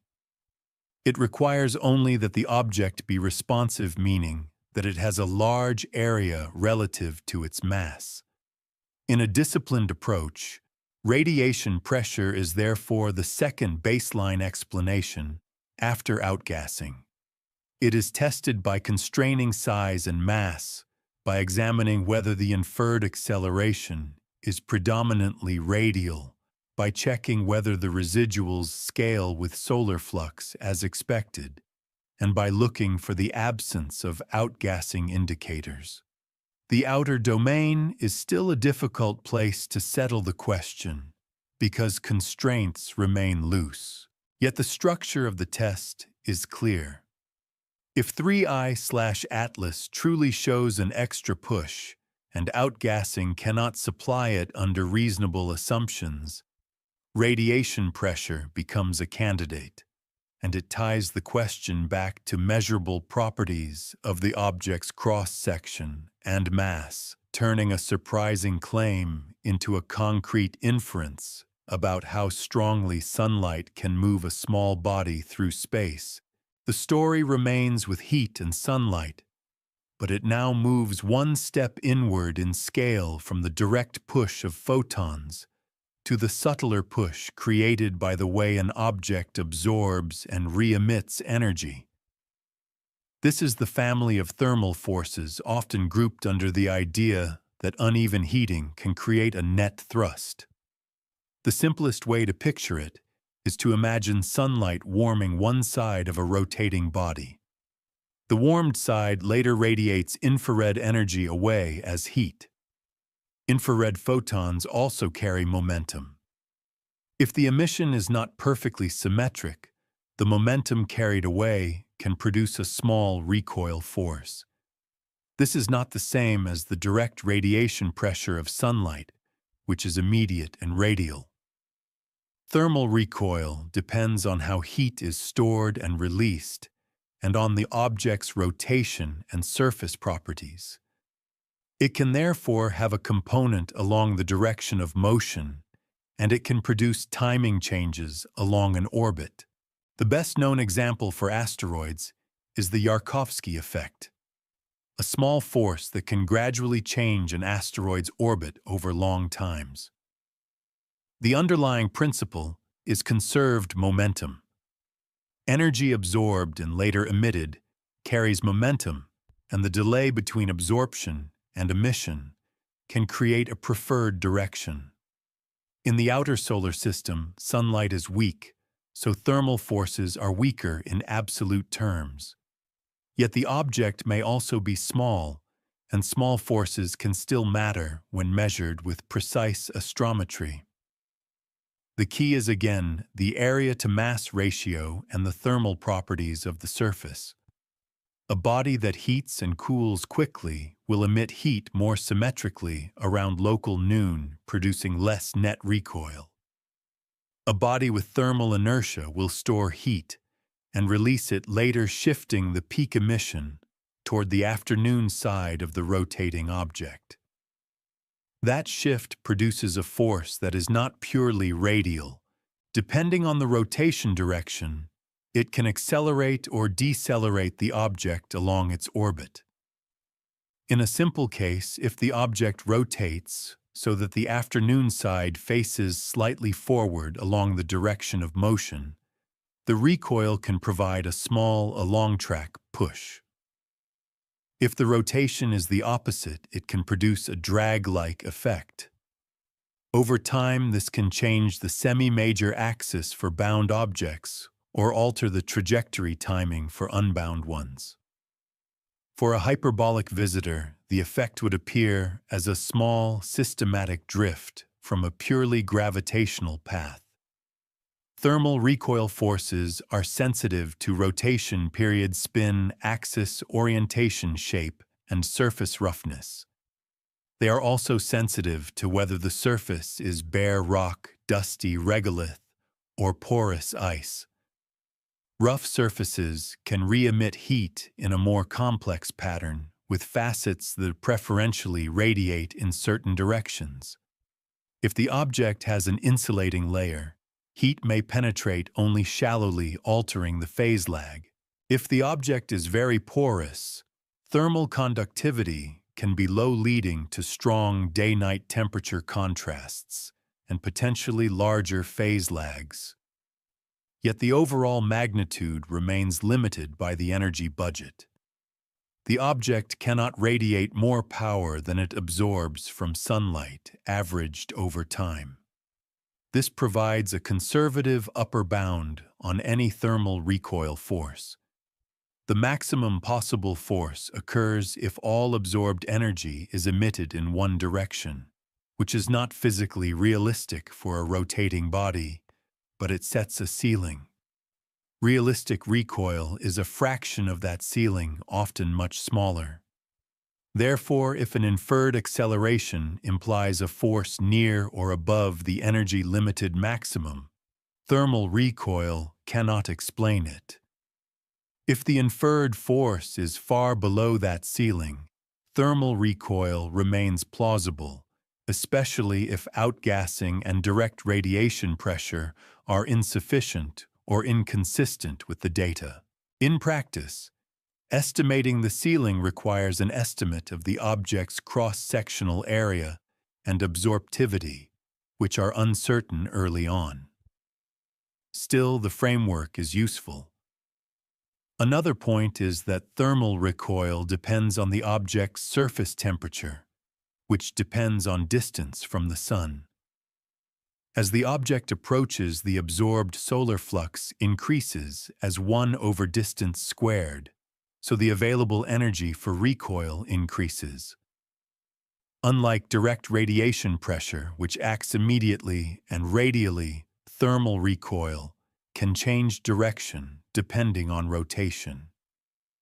The dependence on distance is therefore not just a scaling. The object's thermal regime can shift as it warms. At very low temperatures, emission is weak, and thermal inertia may be dominated by the properties of cold materials.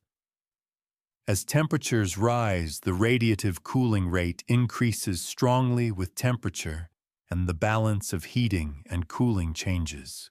The depth of the thermal wave. The depth to which day-night temperature variations penetrate also changes. If the object's surface is layered, different materials may become relevant at different depths.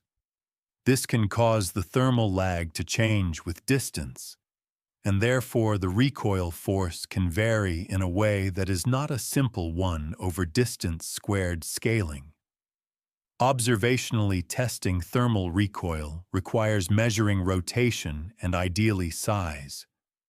Rotation can be inferred from a light curve, the periodic variation in brightness, as an irregular body spins. The amplitude and period provide clues about shape and spin rate. If the object is in a complex rotation state, the light curve can be irregular, making interpretation harder. Still, even partial constraints can help. Size can be constrained through thermal infrared observations because the emitted heat depends on surface area and temperature. If the object is too large, thermal recoil becomes less effective per unit mass. If it is small, it becomes more plausible.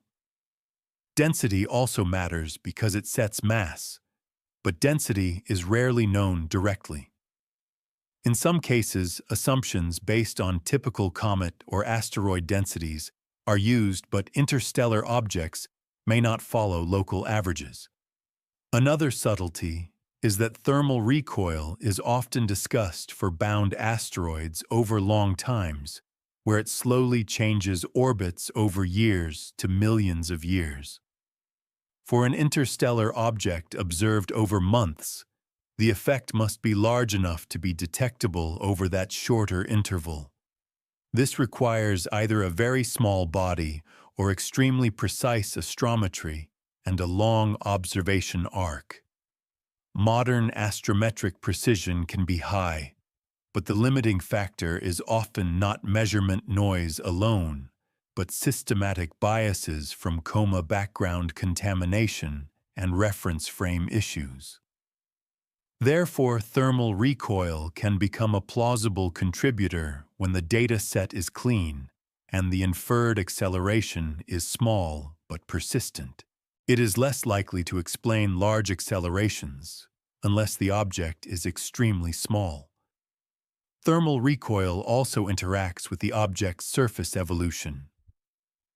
As the object warms, volatiles may begin to sublimate, altering the surface and potentially creating jets. Even if outgassing remains, low sublimation can change surface roughness and porosity, affecting thermal properties. Dust can be lofted and redeposited, changing albedo, which is reflectivity. A darker surface absorbs more sunlight, increasing available energy for both heating and recoil. A brighter surface reflects more, reducing absorption. Therefore, changes in surface state can alter thermal forces. These feedbacks are real but difficult to quantify without detailed observations. In a conservative approach, they are treated as possibilities that broaden uncertainty rather than as explanations by themselves. The purpose of this section is to add another familiar mechanism to the toolkit.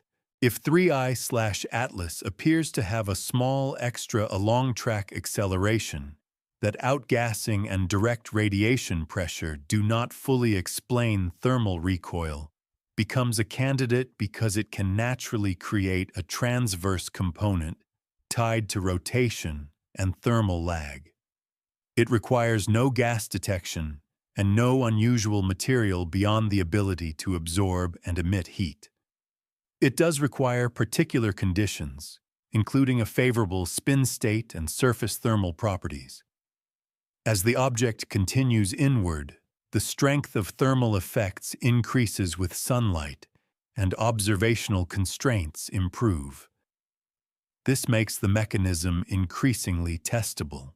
In the current region, it remains a quiet possibility that sits between the obvious thrust of escaping gas and the immediate push of photons, reminding the story that even in a cold outer environment, the simple act of warming and cooling can, under the right conditions, produce a measurable drift in a small body's path, and that such drifts can look like speeding up when they shift the object's timing along its orbit by small but cumulative amounts. The story now stays with physical change of the object itself, still within the broad sunlight and cold regime, and examines how fragmentation, mass loss, and subtle reshaping can alter how the object responds to forces. This region remains conservative because it treats the object as a natural body that can break shed material and change its effective area and mass without any exotic mechanism. For small bodies, change is common. Comet nuclei are fragile aggregates. They can crack from thermal stress as their surfaces heat and cool. They can lose material through sublimation and erosion. They can spin up or spin down due to jets changing internal stresses. When an object fragments, it does not only create multiple pieces, it also changes the mass distribution, the surface area, and the way sunlight and gas interact with the body. These changes can alter the non-gravitational acceleration in ways that can look like a sudden or gradual speeding up. The key idea is that acceleration is force divided by mass. If the force remains similar, but the mass decreases, acceleration increases. Even if the force changes modestly, a change in mass can produce a noticeable change in inferred acceleration. This can happen if the object loses material steadily, or if it sheds a significant fraction in an event. Fragmentation can be obvious when multiple components are resolved in images or when the brightness changes abruptly. But it can also be subtle. A small body can shed small fragments and dust without being resolved into multiple points. The brightness may increase slightly due to new dust, but it may also remain similar if the dust is sparse or if it disperses quickly. Yet the mass loss could still change the dynamics. If the object loses a layer of material, its cross-section might remain similar, while its mass decreases, increasing its area-to-mass ratio. That would make radiation pressure and thermal recoil more effective. It would also make any outgassing thrust more effective per unit gas production. Therefore, fragmentation and erosion can act as amplifiers for other forces. They do not necessarily create the force, but they change the object's responsiveness. This can complicate interpretation. An observer might infer an increasing non-gravitational acceleration and attribute it to increasing activity when in fact the activity is steady but the mass is dropping. Alternatively, an observer might attribute it to radiation pressure, when in fact the object has become more porous and low mass, due to erosion making radiation pressure more effective than expected for a solid body. Another effect of fragmentation is the creation of a swarm of particles that contribute to the observed light. If the observed brightness is partly from dust, the astrometric centroid may track the dust rather than the nucleus. Dust responds strongly to radiation pressure. It is pushed away from the sun and can trail behind. If the centroid is biased by dust, the orbit fit could infer an outward acceleration that is not the nucleus's motion, but the light distribution's motion. This would be an observational artifact rather than a true dynamical acceleration, but it would arise from a real physical change, namely fragmentation producing dust.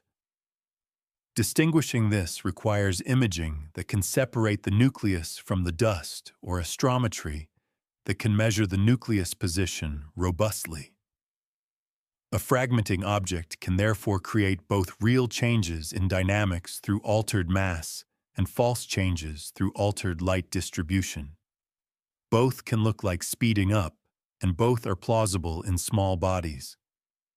Fragmentation also affects rotation. When a body loses material or vents gas, it can experience torques that change spin rate.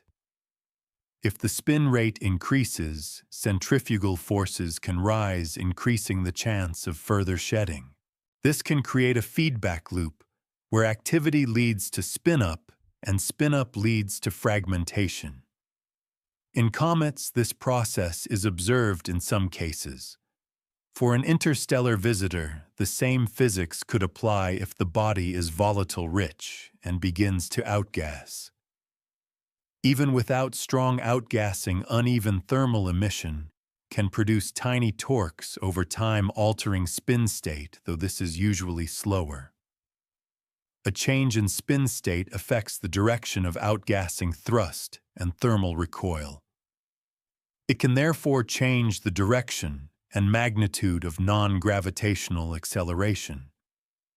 If an orbit fit assumes a smooth, fixed pattern, but the object's spin state evolves, the fit may show residuals that are difficult to model and may produce time-varying acceleration parameters. Again, this can look like something unusual when it may simply be a fragile body responding to sunlight. Mass loss without obvious fragmentation can occur through sublimation-driven erosion. Gas escaping from pores can carry away fine grains. Over time, this can reduce mass and reshape the surface. If the object is very porous, the loss can occur through the interior as well, creating voids and weakening structure. This can change the density, not just the size. A lower density increases responsiveness to forces. The mass can drop faster than the area, raising the area-to-mass ratio. This is particularly relevant when considering radiation pressure and thermal recoil. A small change in density can shift the expected magnitude of these forces by a significant fraction. Without direct density measurements, such changes remain speculative in detail, but the general principle is robust. Small bodies can evolve in ways that change mass and area, and those changes affect acceleration. Another subtle change is the loss of volatiles that alters surface reflectivity. If sublimation removes a bright frost and exposes a darker layer, the surface absorbs more sunlight, increasing heating and potentially increasing outgassing and thermal recoil. If dust is deposited, it can either darken or brighten the surface depending on composition and grain size. Such changes can modify the energy budget. They can also modify how easily gas escapes. A fresh surface can be more active. A dust mantle can choke activity. Over time, the object can alternate between active and suppressed states. These transitions can create changes in non-gravitational acceleration that are not smooth. In orbit fitting, such behavior may be approximated as a constant acceleration over a segment, or it may appear as inconsistent residuals. With enough data, modelers can sometimes fit piecewise behaviors, but for many objects, the data are insufficient, and the residuals are interpreted more broadly. Fragmentation and mass loss can also be inferred indirectly through brightness behavior. If brightness increases more than expected from changing distance alone, it can indicate increased scattering area from dust. If brightness declines unexpectedly, it can indicate dispersal or changes in activity. Light curves can reveal changes in rotation or shape. However, brightness is an imperfect indicator because viewing geometry and phase angle, the Sun-object-Earth angle, also affect how much light is seen. An object can brighten due to a favorable phase angle without any physical change. This is why combining photometry with imaging and spectroscopy is important. In this region of the story, the main purpose is to show how a natural body can become more susceptible to small forces as it evolves. This provides a conservative pathway for apparent anomalies, If 3I/Atlas is inferred to be speeding up beyond gravity, part of that inference could reflect an increase in area-to-mass ratio due to mass loss or fragmentation, making standard forces appear more effective than expected. It could also reflect centroid biases introduced by new dust. Both scenarios are grounded in known behavior of comets and small bodies. They do not require any unusual assumptions. They do, however, require careful observation to distinguish. High-resolution imaging can look for multiple components or extended dust. Repeated imaging can see whether a coma grows or changes shape. Spectroscopy can reveal gas that would support outgassing. Thermal observations can constrain size changes. Continued astrometry over a longer arc can show whether acceleration parameters stabilize or fluctuate in ways consistent with evolving mass and activity. By keeping the focus on physical change, this section prepares the ground for the next inward steps, where stronger sunlight can intensify these processes and where the object's evolution can become more pronounced. The key message remains calm.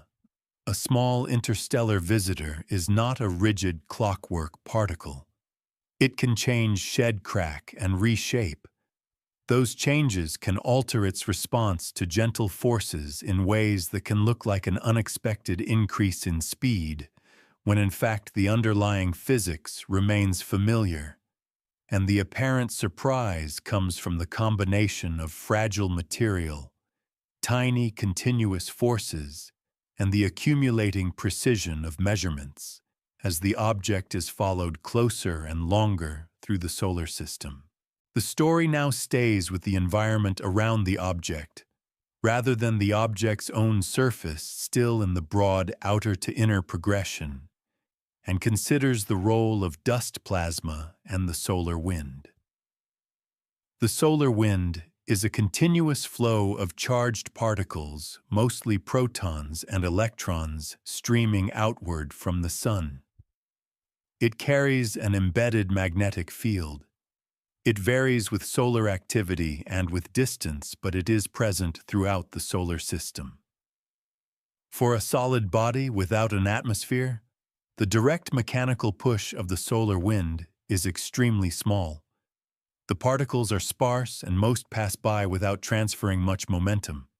However, if the object produces gas and dust even weakly, the interaction region expands. Gas can be ionized by sunlight, becoming plasma, and dust grains can become electrically charged by sunlight and by plasma interactions. In that case, the solar wind and magnetic field can influence the motion of the surrounding material. This matters because the surrounding material can affect what is observed, and in some cases can impart small forces back onto the nucleus through coupling. The most familiar manifestation is the plasma tail of a comet, which points roughly away from the Sun and can respond rapidly to changes in the solar wind. A plasma tail is made of ionized gas that is carried along magnetic field lines.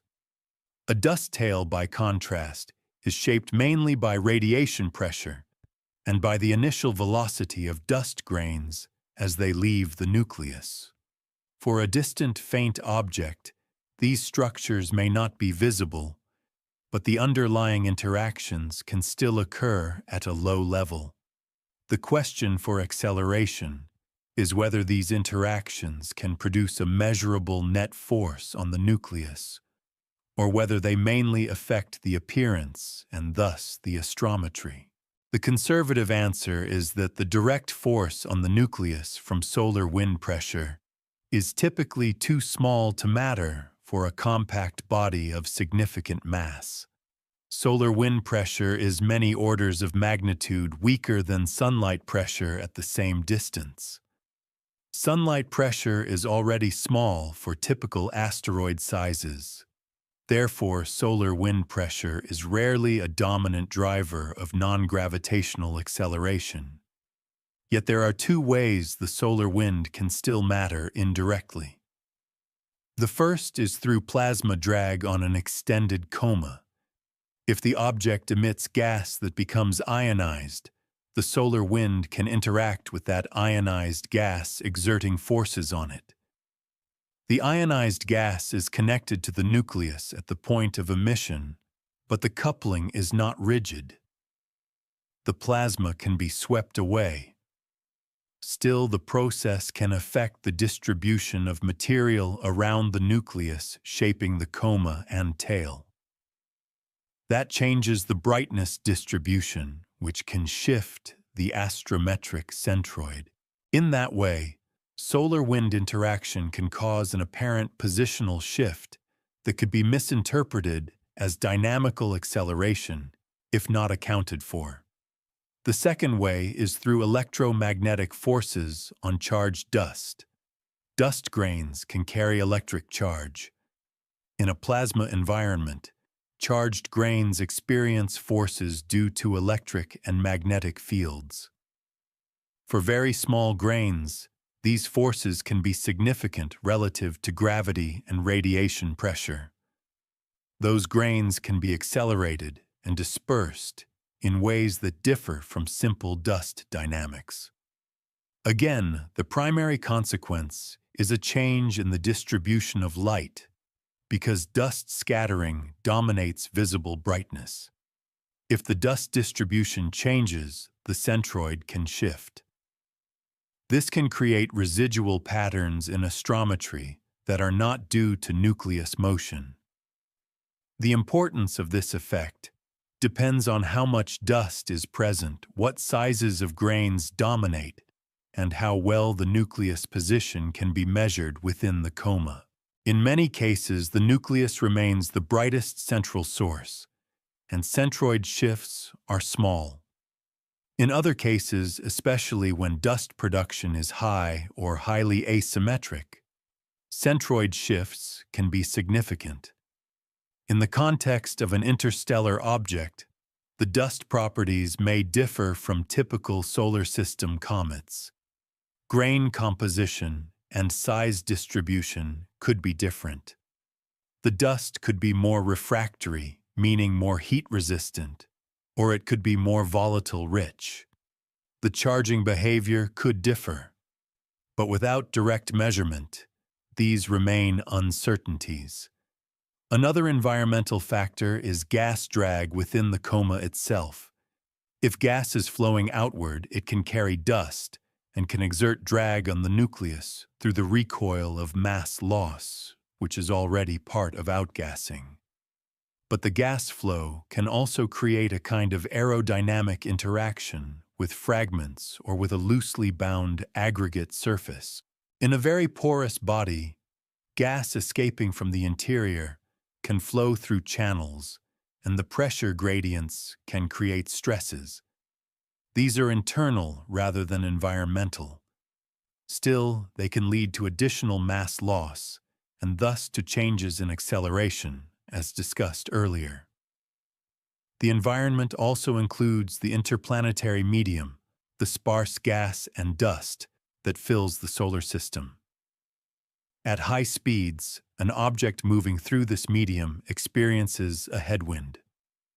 For typical densities, the drag force is extremely small for compact bodies, but it can be more relevant for a very large, very low-density structure, or for an object with an extended coma.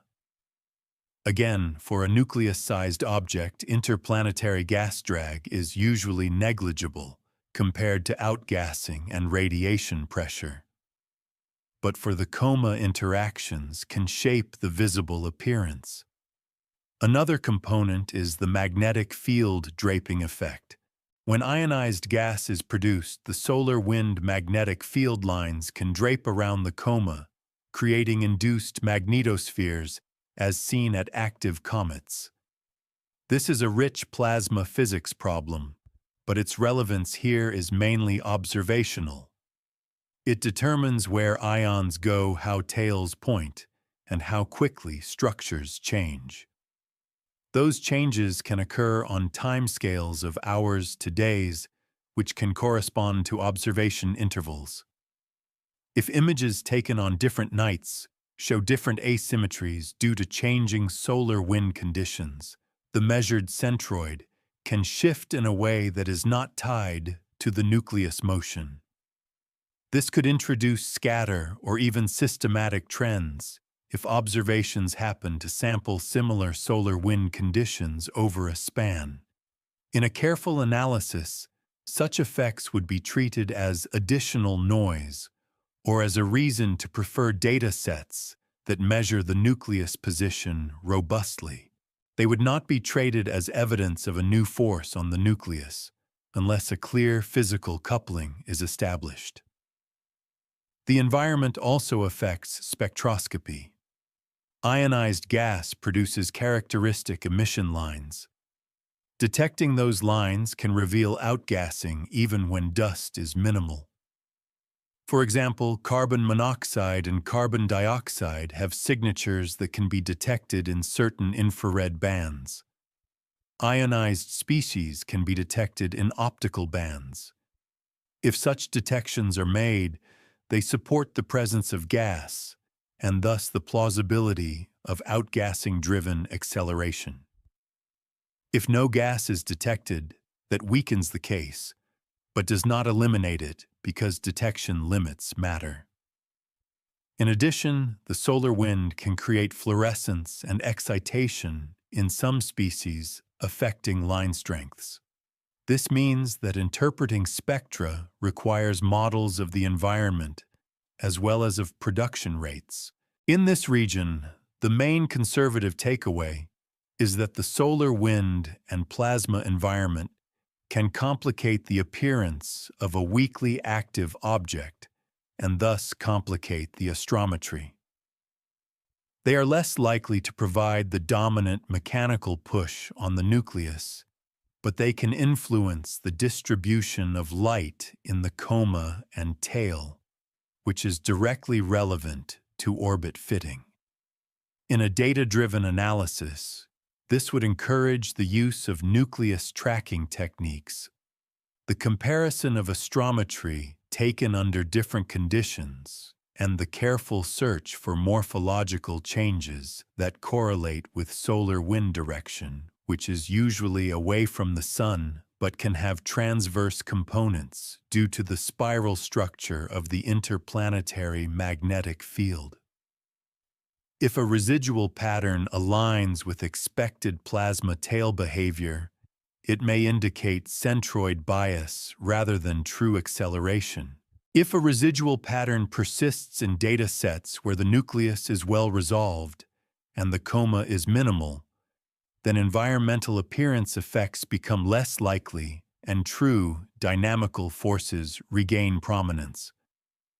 As the object moves inward, the solar wind density increases. Sunlight becomes stronger, and any outgassing becomes more likely to produce detectable plasma effects. That will make environmental diagnostics more powerful.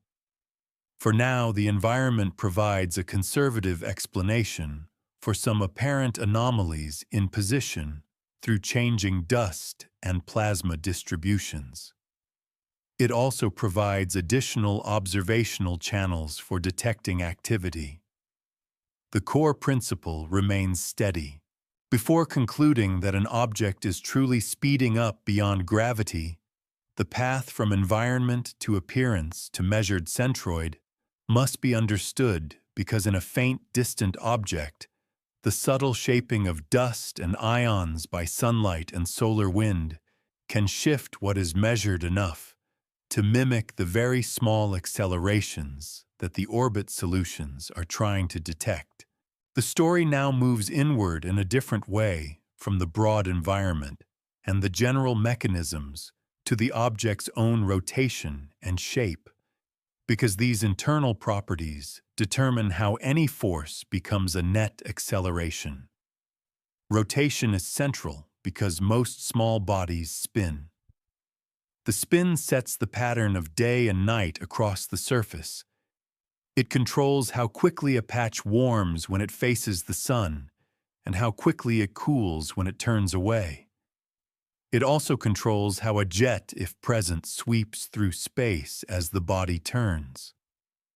Shape is central because an irregular shape changes the cross-section presented to sunlight, and because it creates facets that can concentrate or shade heating. Together, rotation and shape turn a simple external input sunlight into a complicated pattern of heating emission and possible gas release. They also determine how stable an inferred acceleration should be. If an object spins rapidly and has many active regions, the forces can average out, producing a small net effect. If it spins slowly or has a single dominant active region, the net effect can be larger and more directional.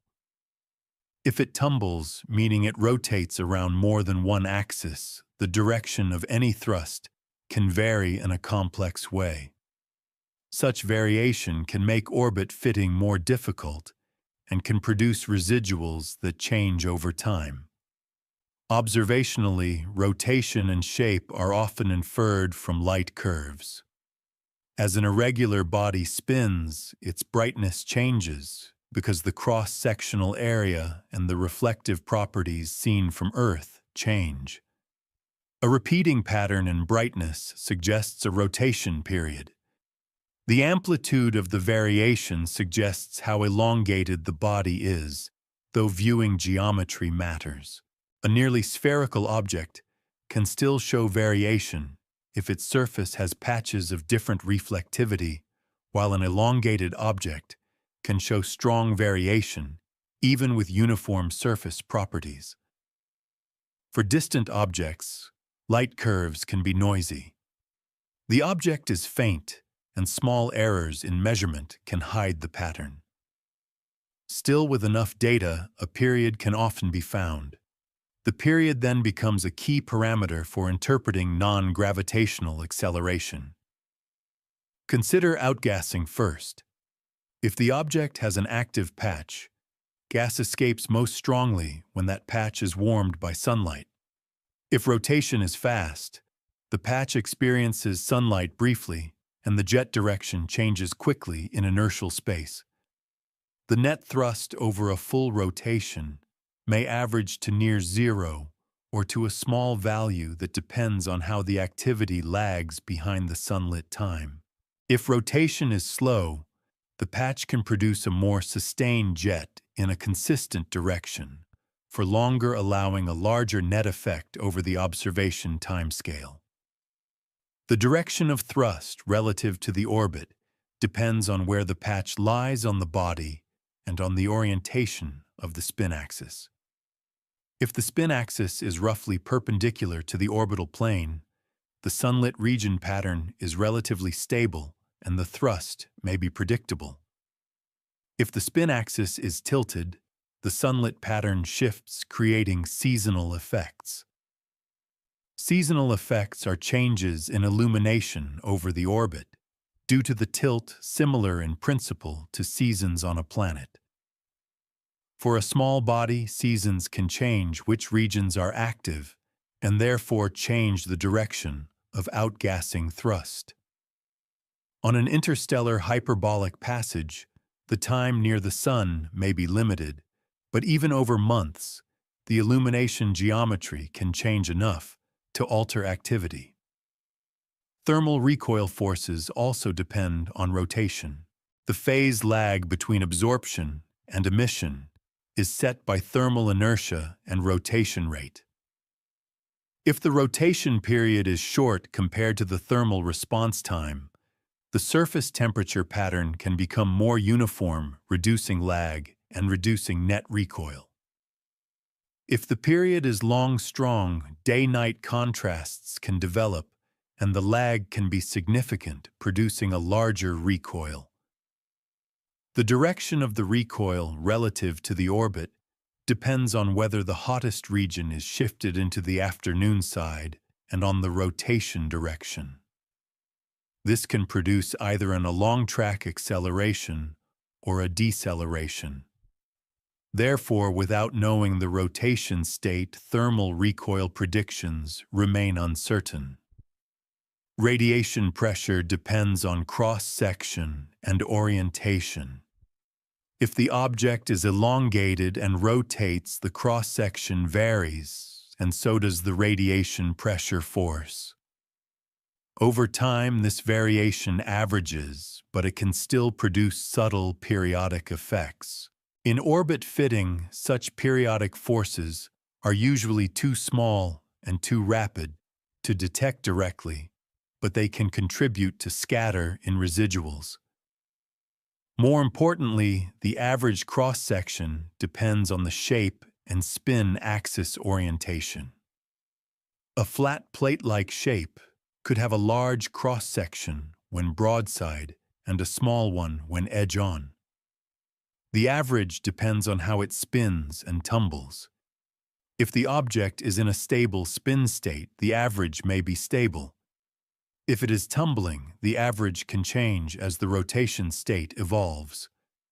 Tumbling itself can be damped over time due to internal friction, but in small, rigid bodies, it can persist. In porous bodies, damping can be more efficient. Outgassing torques can also excite tumbling. This complexity matters because an orbit fit that assumes a smooth, constant acceleration may struggle to capture time-varying forces. The result can be fitted accelerations that change as new data arrives, or residuals that remain structured. Another piece of the rotation story is stability. A stable non-gravitational acceleration signal implies that the underlying force and geometry are stable over the observation arc. If the object's spin state changes, the force can change. Outgassing can change spin state because jets act not only as forces, but also as torques. A torque is a twist that changes rotation rate or axis orientation. If a jet is off-center, it can spin the body up or down. Over weeks, this can change the rotation period. If the period changes, the pattern of heating and outgassing changes, and the acceleration can change. This can create a feedback loop where the acceleration signal is not constant.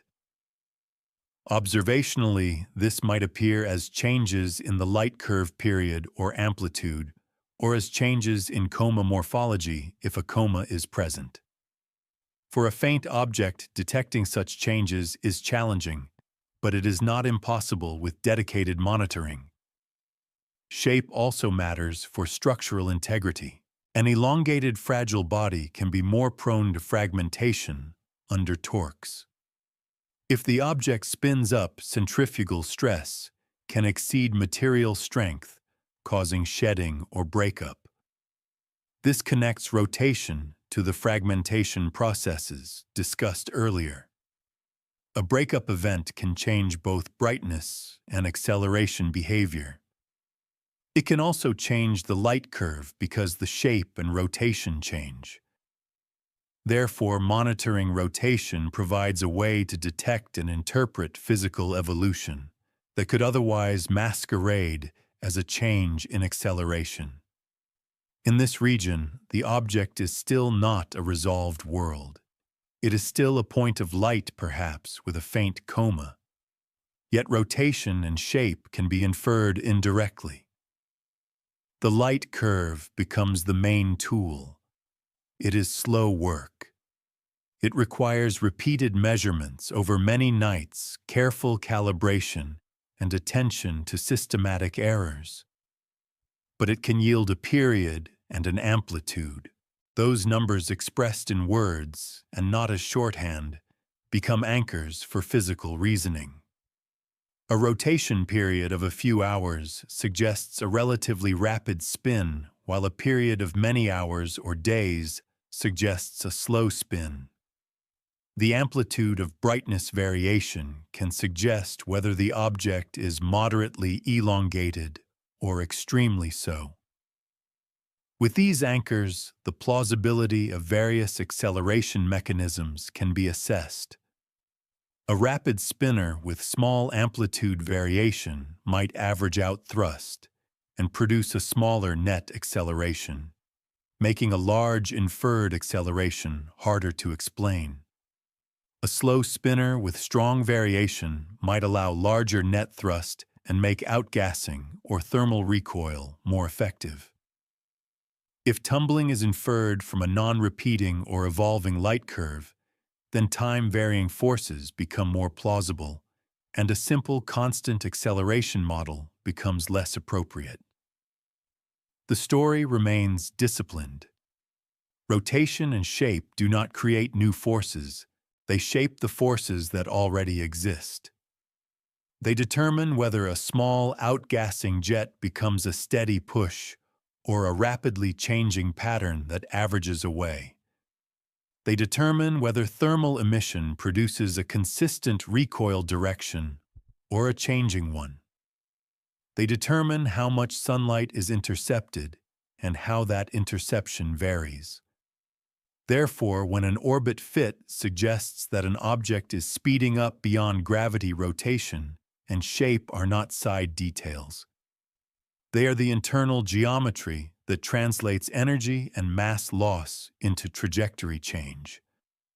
As observations improve, and as the object moves inward into stronger sunlight, the light curve may become clearer.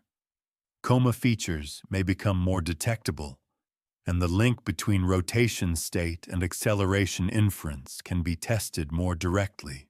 For now, the key point is that any claim of an unexpected acceleration must pass through the filter of rotation and shape, because without those, the magnitude and direction of any non-gravitational effect cannot be interpreted with confidence, and the stability or variability of the signal cannot be understood. The story now turns toward the practical resolution of the question still following the outer to inner path, by describing what observations can most directly discriminate among the conservative mechanisms. This region stays with measurement planning and the kinds of data that tighten constraints as the object moves inward and becomes easier to observe. The central need is to reduce the freedom in the problem. An inferred non-gravitational acceleration can be explained by outgassing radiation pressure, thermal recoil, evolving mass, or centroid biases. These possibilities can overlap. The path to resolution is to measure properties that break the overlap. The first property is size. Size controls mass when combined with density assumptions and controls cross-section for sunlight forces. In reflected light alone, size is entangled with reflectivity. A dark, large object can look like a bright, small one. Thermal infrared measurements help break this, because thermal emission depends on surface area and temperature. And while it still depends on surface properties, it is less degenerate than reflected light. If thermal data can constrain an effective diameter, then radiation pressure and thermal recoil can be bounded. A large diameter would make both mechanisms weak. A small diameter would keep them in play. Thermal data also can reveal whether the object has a hot, bare surface or a cooler, dust-covered one, which affects thermal inertia and thus thermal recoil. The second property is activity. Activity can be detected through morphology in images and through spectroscopy. Imaging can reveal whether the object is purely point-like or whether it has a coma.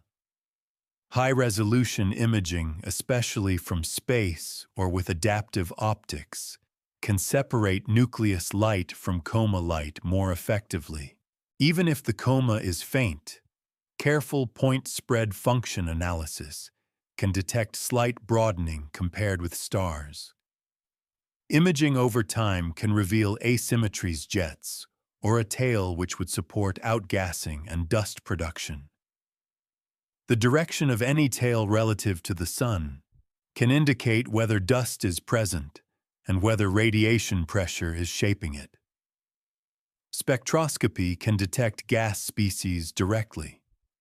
In the optical, certain radicals and ions can appear if the object is active enough. In the infrared, carbon monoxide and carbon dioxide can be targeted in bands where they have characteristic signatures. Detecting these would strongly support outgassing. Not detecting them sets upper limits that can be compared to the thrust implied by the orbit fit. This is the conservative accounting step. If the upper limit on gas production is far below what would be required to produce the inferred acceleration, outgassing becomes less plausible unless the object is much smaller or lower mass than assumed. The third property is the light curve, which constrains rotation and shape. A stable periodic light curve yields a rotation period and an amplitude. This helps evaluate thermal recoil and outgassing geometry. If the period is short, forces may average out. If the period is long, directional thrust can persist.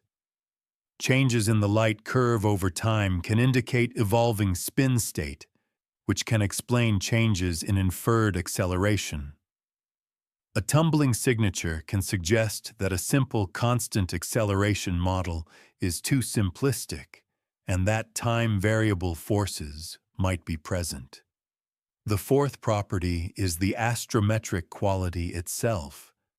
The most direct test of non-gravitational acceleration is whether it persists in high-quality nucleus-centered astrometry. This means obtaining measurements where the nucleus position is well defined with minimal coma contamination, and where reference frame systematics are controlled. Space-based astrometry can help because it avoids atmospheric seeing. Ground-based astrometry can help when the object is bright enough to be measured with high signal-to-noise and when careful reductions are used. Combining independent data sets and verifying that the same acceleration parameters appear across them strengthens confidence. If the acceleration disappears when higher quality data is used, it suggests that earlier residuals were due to biases. If it remains, it suggests a real force. Another important approach is to look for the expected scaling with distance. Outgassing, radiation pressure, and thermal recoil have different distance dependencies in typical regimes. Radiation pressure scales with 1 over distance squared and is radial. Outgassing often increases strongly with decreasing distance, but the exact dependence depends on which volatile dominates and on thermal lag. Thermal recoil also scales with absorbed energy, but depends on rotation and thermal inertia. If the inferred acceleration changes with distance in a way that matches one mechanism better than others, that is informative. To do this, the orbit fit can be performed over different time windows, yielding acceleration estimates as a function of time. This must be done carefully to avoid overfitting noise, but with sufficient data, it can reveal trends. Another observation that can help is polarimetry, the measurement of the polarization of scattered light. Dust grains scatter light in a way that depends on composition and size.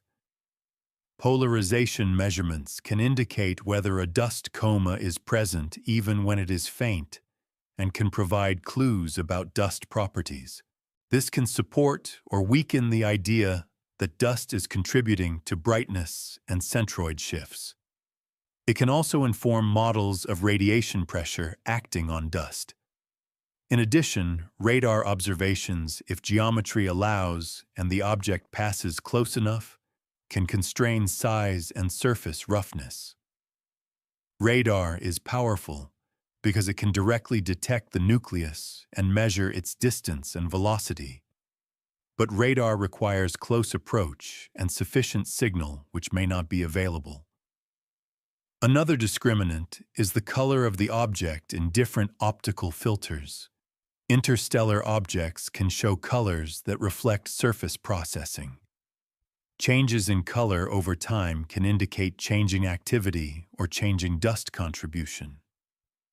If the object becomes bluer or redder as it approaches, it can signal the onset of activity or the exposure of fresh material. This provides context for interpreting any change in non-gravitational acceleration. If acceleration increases at the same time that color and brightness changes indicate activity, outgassing becomes more plausible.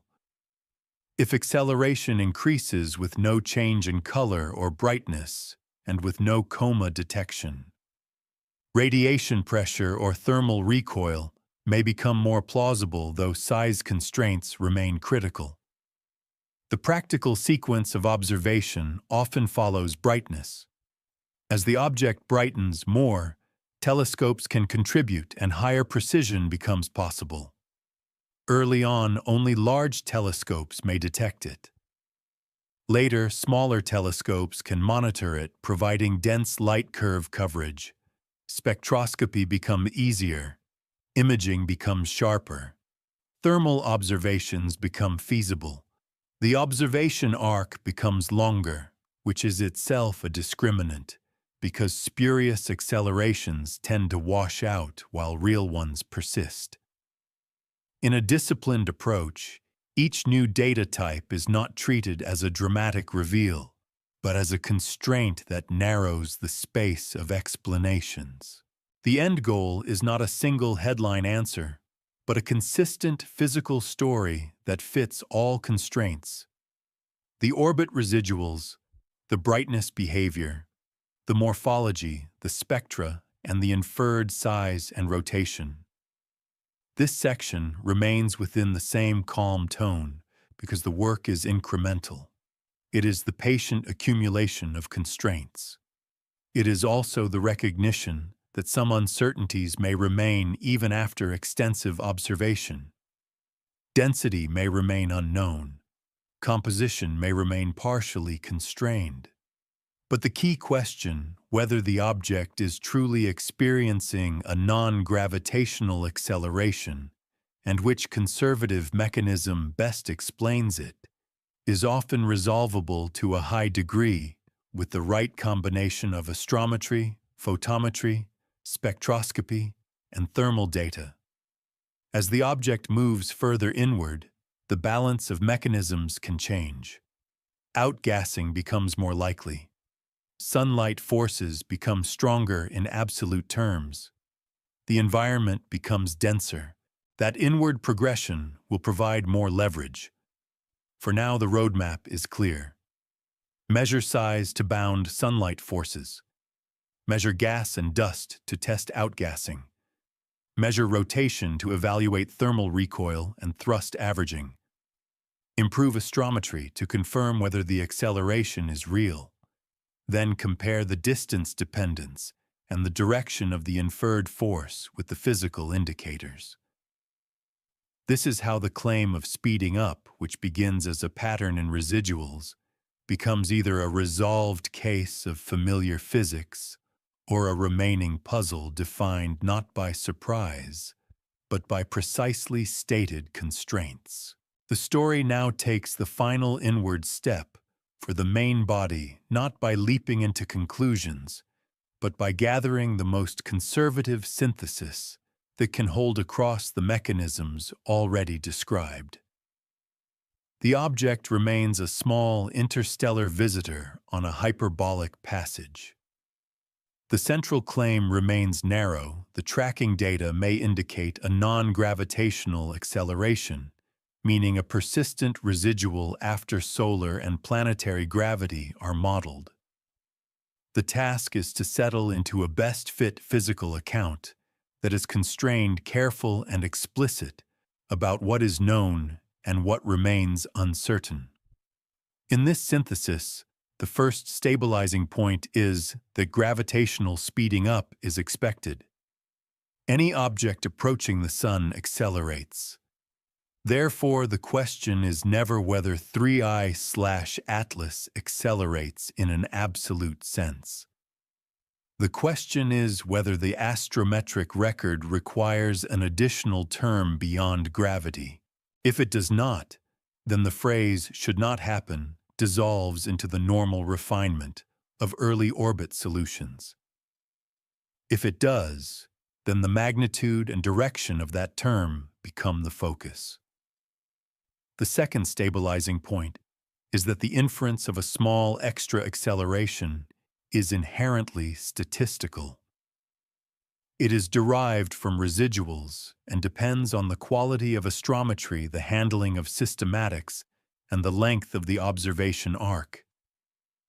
Early in discovery, orbit fits can shift as more data arrives and as reductions improve. Therefore, a conservative synthesis treats the acceleration as provisional until it is shown to persist under independent data sets and under nucleus-centered measurement methods. If the term persists, the simplest physical explanation is outgassing. Outgassing has precedent in solar system comets and is a known driver of non-gravitational acceleration. In the outer solar system domain, outgassing can be driven by highly volatile ices, such as carbon monoxide or carbon dioxide, even when water ice remains inactive. Outgassing can be faint and still dynamically effective, especially if the object is small or low density. It can also be difficult to detect directly when the object is distant and faint. Therefore, the absence of a strong visible coma does not by itself exclude outgassing. The decisive test is mass and momentum accounting, constrained by observations. If spectroscopy and imaging set upper limits on gas and dust production, those limits can be compared with the thrust required by the orbit fit. If the required thrust is modest and consistent with plausible sublimation under weak sunlight, outgassing remains the best fit explanation. If the required thrust is large compared with observational limits, then either the object is smaller or lower mass than assumed, or the inference is biased, or another mechanism contributes.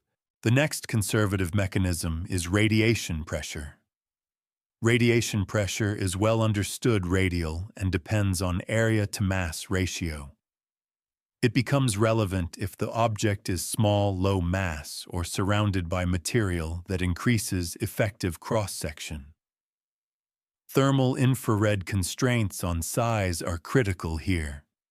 If the object is constrained to be large, radiation pressure is negligible. If it is constrained to be small, radiation pressure can contribute. The direction of the inferred acceleration matters because radiation pressure acts away from the Sun. A predominantly radial residual supports it more than a predominantly transverse one. Yet even if radiation pressure contributes, it may not be the whole story unless the area-to-mass ratio is unusually high. Thermal recoil forces offer another conservative contribution. These forces depend on rotation thermal inertia and the phase lag between heating and emission. They can produce along-track effects that look like speeding up or slowing down along the orbit. They require no gas detection, but do require a favorable combination of small size and specific rotation state. If a light curve reveals a slow rotation and significant shape elongation, thermal recoil can become more plausible. If rotation is rapid, the effect may average down. Because thermal recoil is bounded by the energy absorbed from sunlight, it cannot exceed certain limits. Therefore, it is most plausible as a small contributor, rather than as a dominant explanation unless the object is very small. Fragmentation and mass loss provide a conservative modifier that can amplify the above forces. If the object sheds mass while maintaining similar cross-section, its area-to-mass ratio increases, making radiation pressure and thermal recoil more effective, and making any outgassing thrust produce larger acceleration per unit mass loss. Fragmentation can also introduce observational centroid biases if dust dominates brightness. In such a case, an apparent acceleration could partly reflect the motion of the dust distribution rather than the nucleus. This makes nucleus-centered astrometry essential. The plasma environment and solar wind are unlikely to provide the dominant mechanical push on a compact nucleus, but they can shape dust and ion distributions, contributing to centroid shifts and to apparent residual patterns. Therefore, environmental effects are treated primarily as potential sources of observational bias, rather than as primary forces, unless evidence emerges that the object carries a strong interaction cross-section, which is not assumed. Rotation and shape tie the synthesis together because they control how forces average over time. If the acceleration signal is stable, it suggests that the geometry and underlying mechanism are stable over the arc.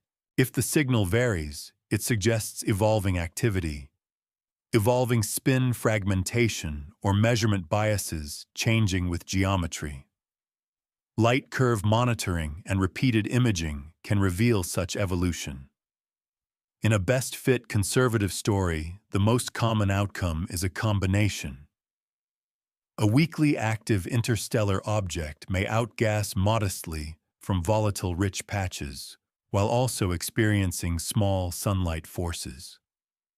As it approaches, the sun activity may increase, or a crust may suppress it, or fragmentation may change the effective properties. The orbit residuals may then reflect a changing mix of forces which can be approximated by simple parameters over limited intervals. The uncertainty is not a flaw. It is an honest statement of limited constraints. What remains uncertain at this stage without specific observational results in hand is the object's true size, density, volatile inventory, and spin state. Those uncertainties matter because they determine whether a given inferred acceleration is physically easy or physically strained. The conservative synthesis therefore ends with a boundary rather than a conclusion. If continued high-quality astrometry confirms a non-gravitational acceleration, and if contemporaneous observations reveal gas or dust consistent with the required thrust, then outgassing is sufficient, and the speeding up becomes a familiar comet-like behavior expressed in precise orbital terms. If astrometry confirms the acceleration, but activity remains undetected under stringent limits and size constraints indicate a small body with a high area-to-mass ratio, then radiation pressure and thermal recoil become more central, and the object's physical interpretation shifts toward being unusually responsive to sunlight. If improved astrometry reduces the acceleration signal, then the early claim resolves into measurement and modeling effects typical of the discovery phase, especially for faint distant targets with possible coma contamination and mixed data sources. In all cases, the disciplined view remains the same. The object's path is measured, models are tested, and mechanisms are accepted only to the extent that they are required by the data and consistent with conservative physics. The phrase "should not happen" is therefore reframed as a prompt to refine the chain from observation to inference. The final inward step is not a leap into novelty. It is a narrowing into constraints, where the story becomes less about surprise and more about the steady conversion of faint light into a physical account that respects energy limits, momentum balance, and the known behavior of small bodies under sunlight. With that, the main body of the documentary is complete, and the pace can now slow further into a brief wind-down that leaves the object as a quiet traveler, its trajectory traced carefully, its forces tested patiently, and its remaining unknowns held gently without speculation. The wind-down continues in the same calm, neutral voice, and it stays with what has been established without adding new claims.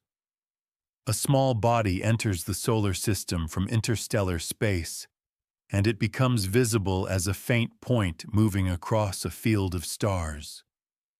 Its orbit is built from many careful measurements, each one a direction and a time, each one refined as the record grows. Gravity provides the baseline. The sun draws the object inward, speeds it up on approach, and bends its path. The planets add smaller pulls. Against that expected motion, tiny residuals can appear not as drama, but as small mismatches that accumulate when the model is precise and the data are good. Those mismatches can suggest a gentle additional push. If the push is real, the physics does not need to be strange. Gas can escape from hidden volatile patches and act like a weak thruster. Sunlight can press on a responsive body and nudge it outward. Heat absorbed and later released can produce a small recoil that depends on rotation and surface texture. The object itself can change, shedding mass, altering its response, and reshaping the light that telescopes measure. The surrounding space can shape dust and ions and shift apparent positions when the nucleus is faint.